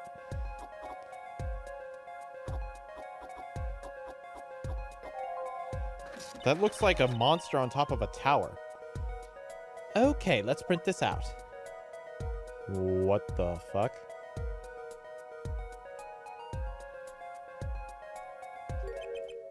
What? What the heck? Wow, he really blows. The finished painting isn't anything like the rough. Devices like mine don't exist until recently, or didn't exist until recently. He probably thought he could draw any sort of thing he wanted to for the rough. What do you mean? Well, in the past, you could only analyze the composition of a rough sketch. Composition? In other words, the traces of charcoal between the paint and canvas. So you could tell if there had been a rough sketch, but not what it looked like. Ah, I think I follow you. So in essence, it wouldn't matter what was underneath the finished painting. Some pros would actually paint out a rough sketch entirely, then do a complete new painting on top of that. So Mr. Masham was drawing whatever he wanted before painting over them? Possibly. There is a problem with that. Or is there a problem with that? Not particularly, but something about the sketch itself is kind of odd. You're awfully silent all of a sudden, Apollo. You think we could check out one of the other paintings? Well, sure. You like this detection stuff, don't you? All right. Right, let's check the other ones. I kind of want to do the one with the pufferfish. I'm a pupfish.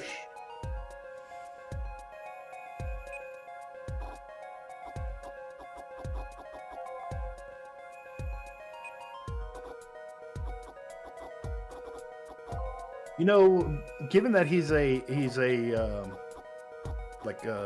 forger, the name makes a little bit more sense. The Sham. Drew my sham. Drew my sham. Oh, this one's looking like a little cabin.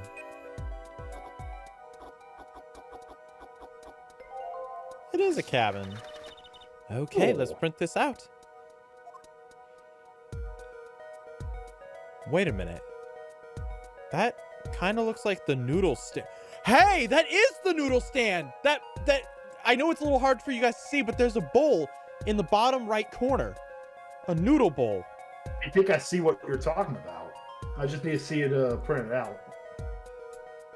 Why does...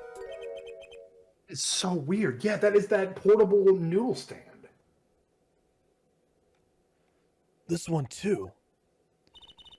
What's wrong, Apollo? You look serious all of a sudden. I want to check something now.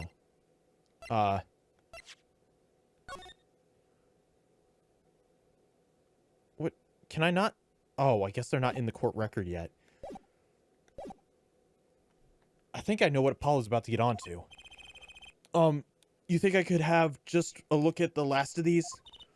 Fine by me. Knock yourself out. What is this one going to show? I don't know. But something I Like noticed. showing events from the game.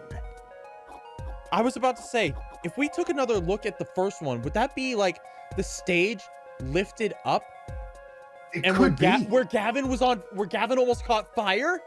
Yes. Holy shit, whoa!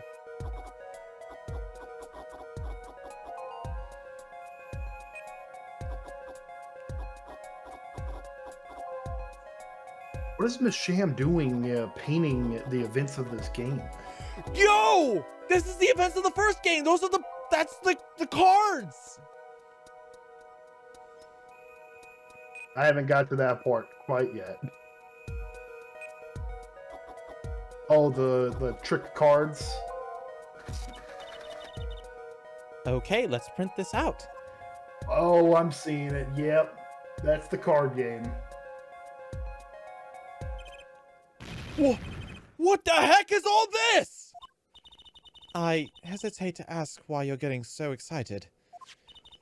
You sure your device isn't leaking some kind of strange radiation? Trucy, look at these 3 sketches! Do you notice anything?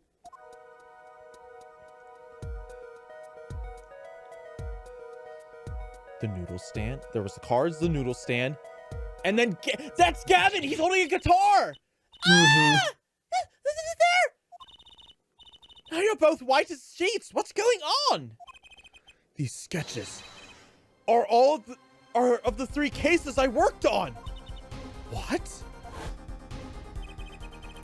The murder in the poker room at the Borscht Bowl Club. The dead man pulling the noodle stand. And then the events that transpired during the Gaviniers concert. What could it mean? How could he have painted those things? And why? That's what I want to know! Wait, is Drew Masham your father? Give me a break! That doesn't even seem remote, give me a break! Does that seem even remotely possible to you? I've never even heard of Drew Masham before. I hadn't even seen a picture of him. But there were my cases, drawn on his canvases. Every single one of them. Couldn't have been a coincidence. Just who was this Drew Masham? And what did he have to do with me? Well, this is getting weird. What the fuck?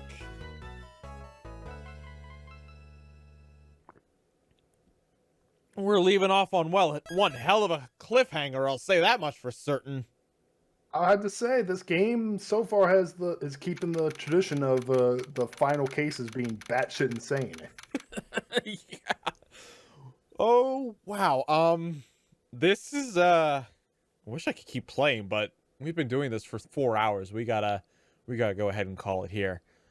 All right, guys. Well, hope you all enjoyed the stream. Next time is our first day in court. If I'm not mistaken, this is a 3-day trial. So, looks like we're going to have about 2 more streams of Apollo Justice. So, hope you all look forward to that, and we will see you next time. Yeah. Bye.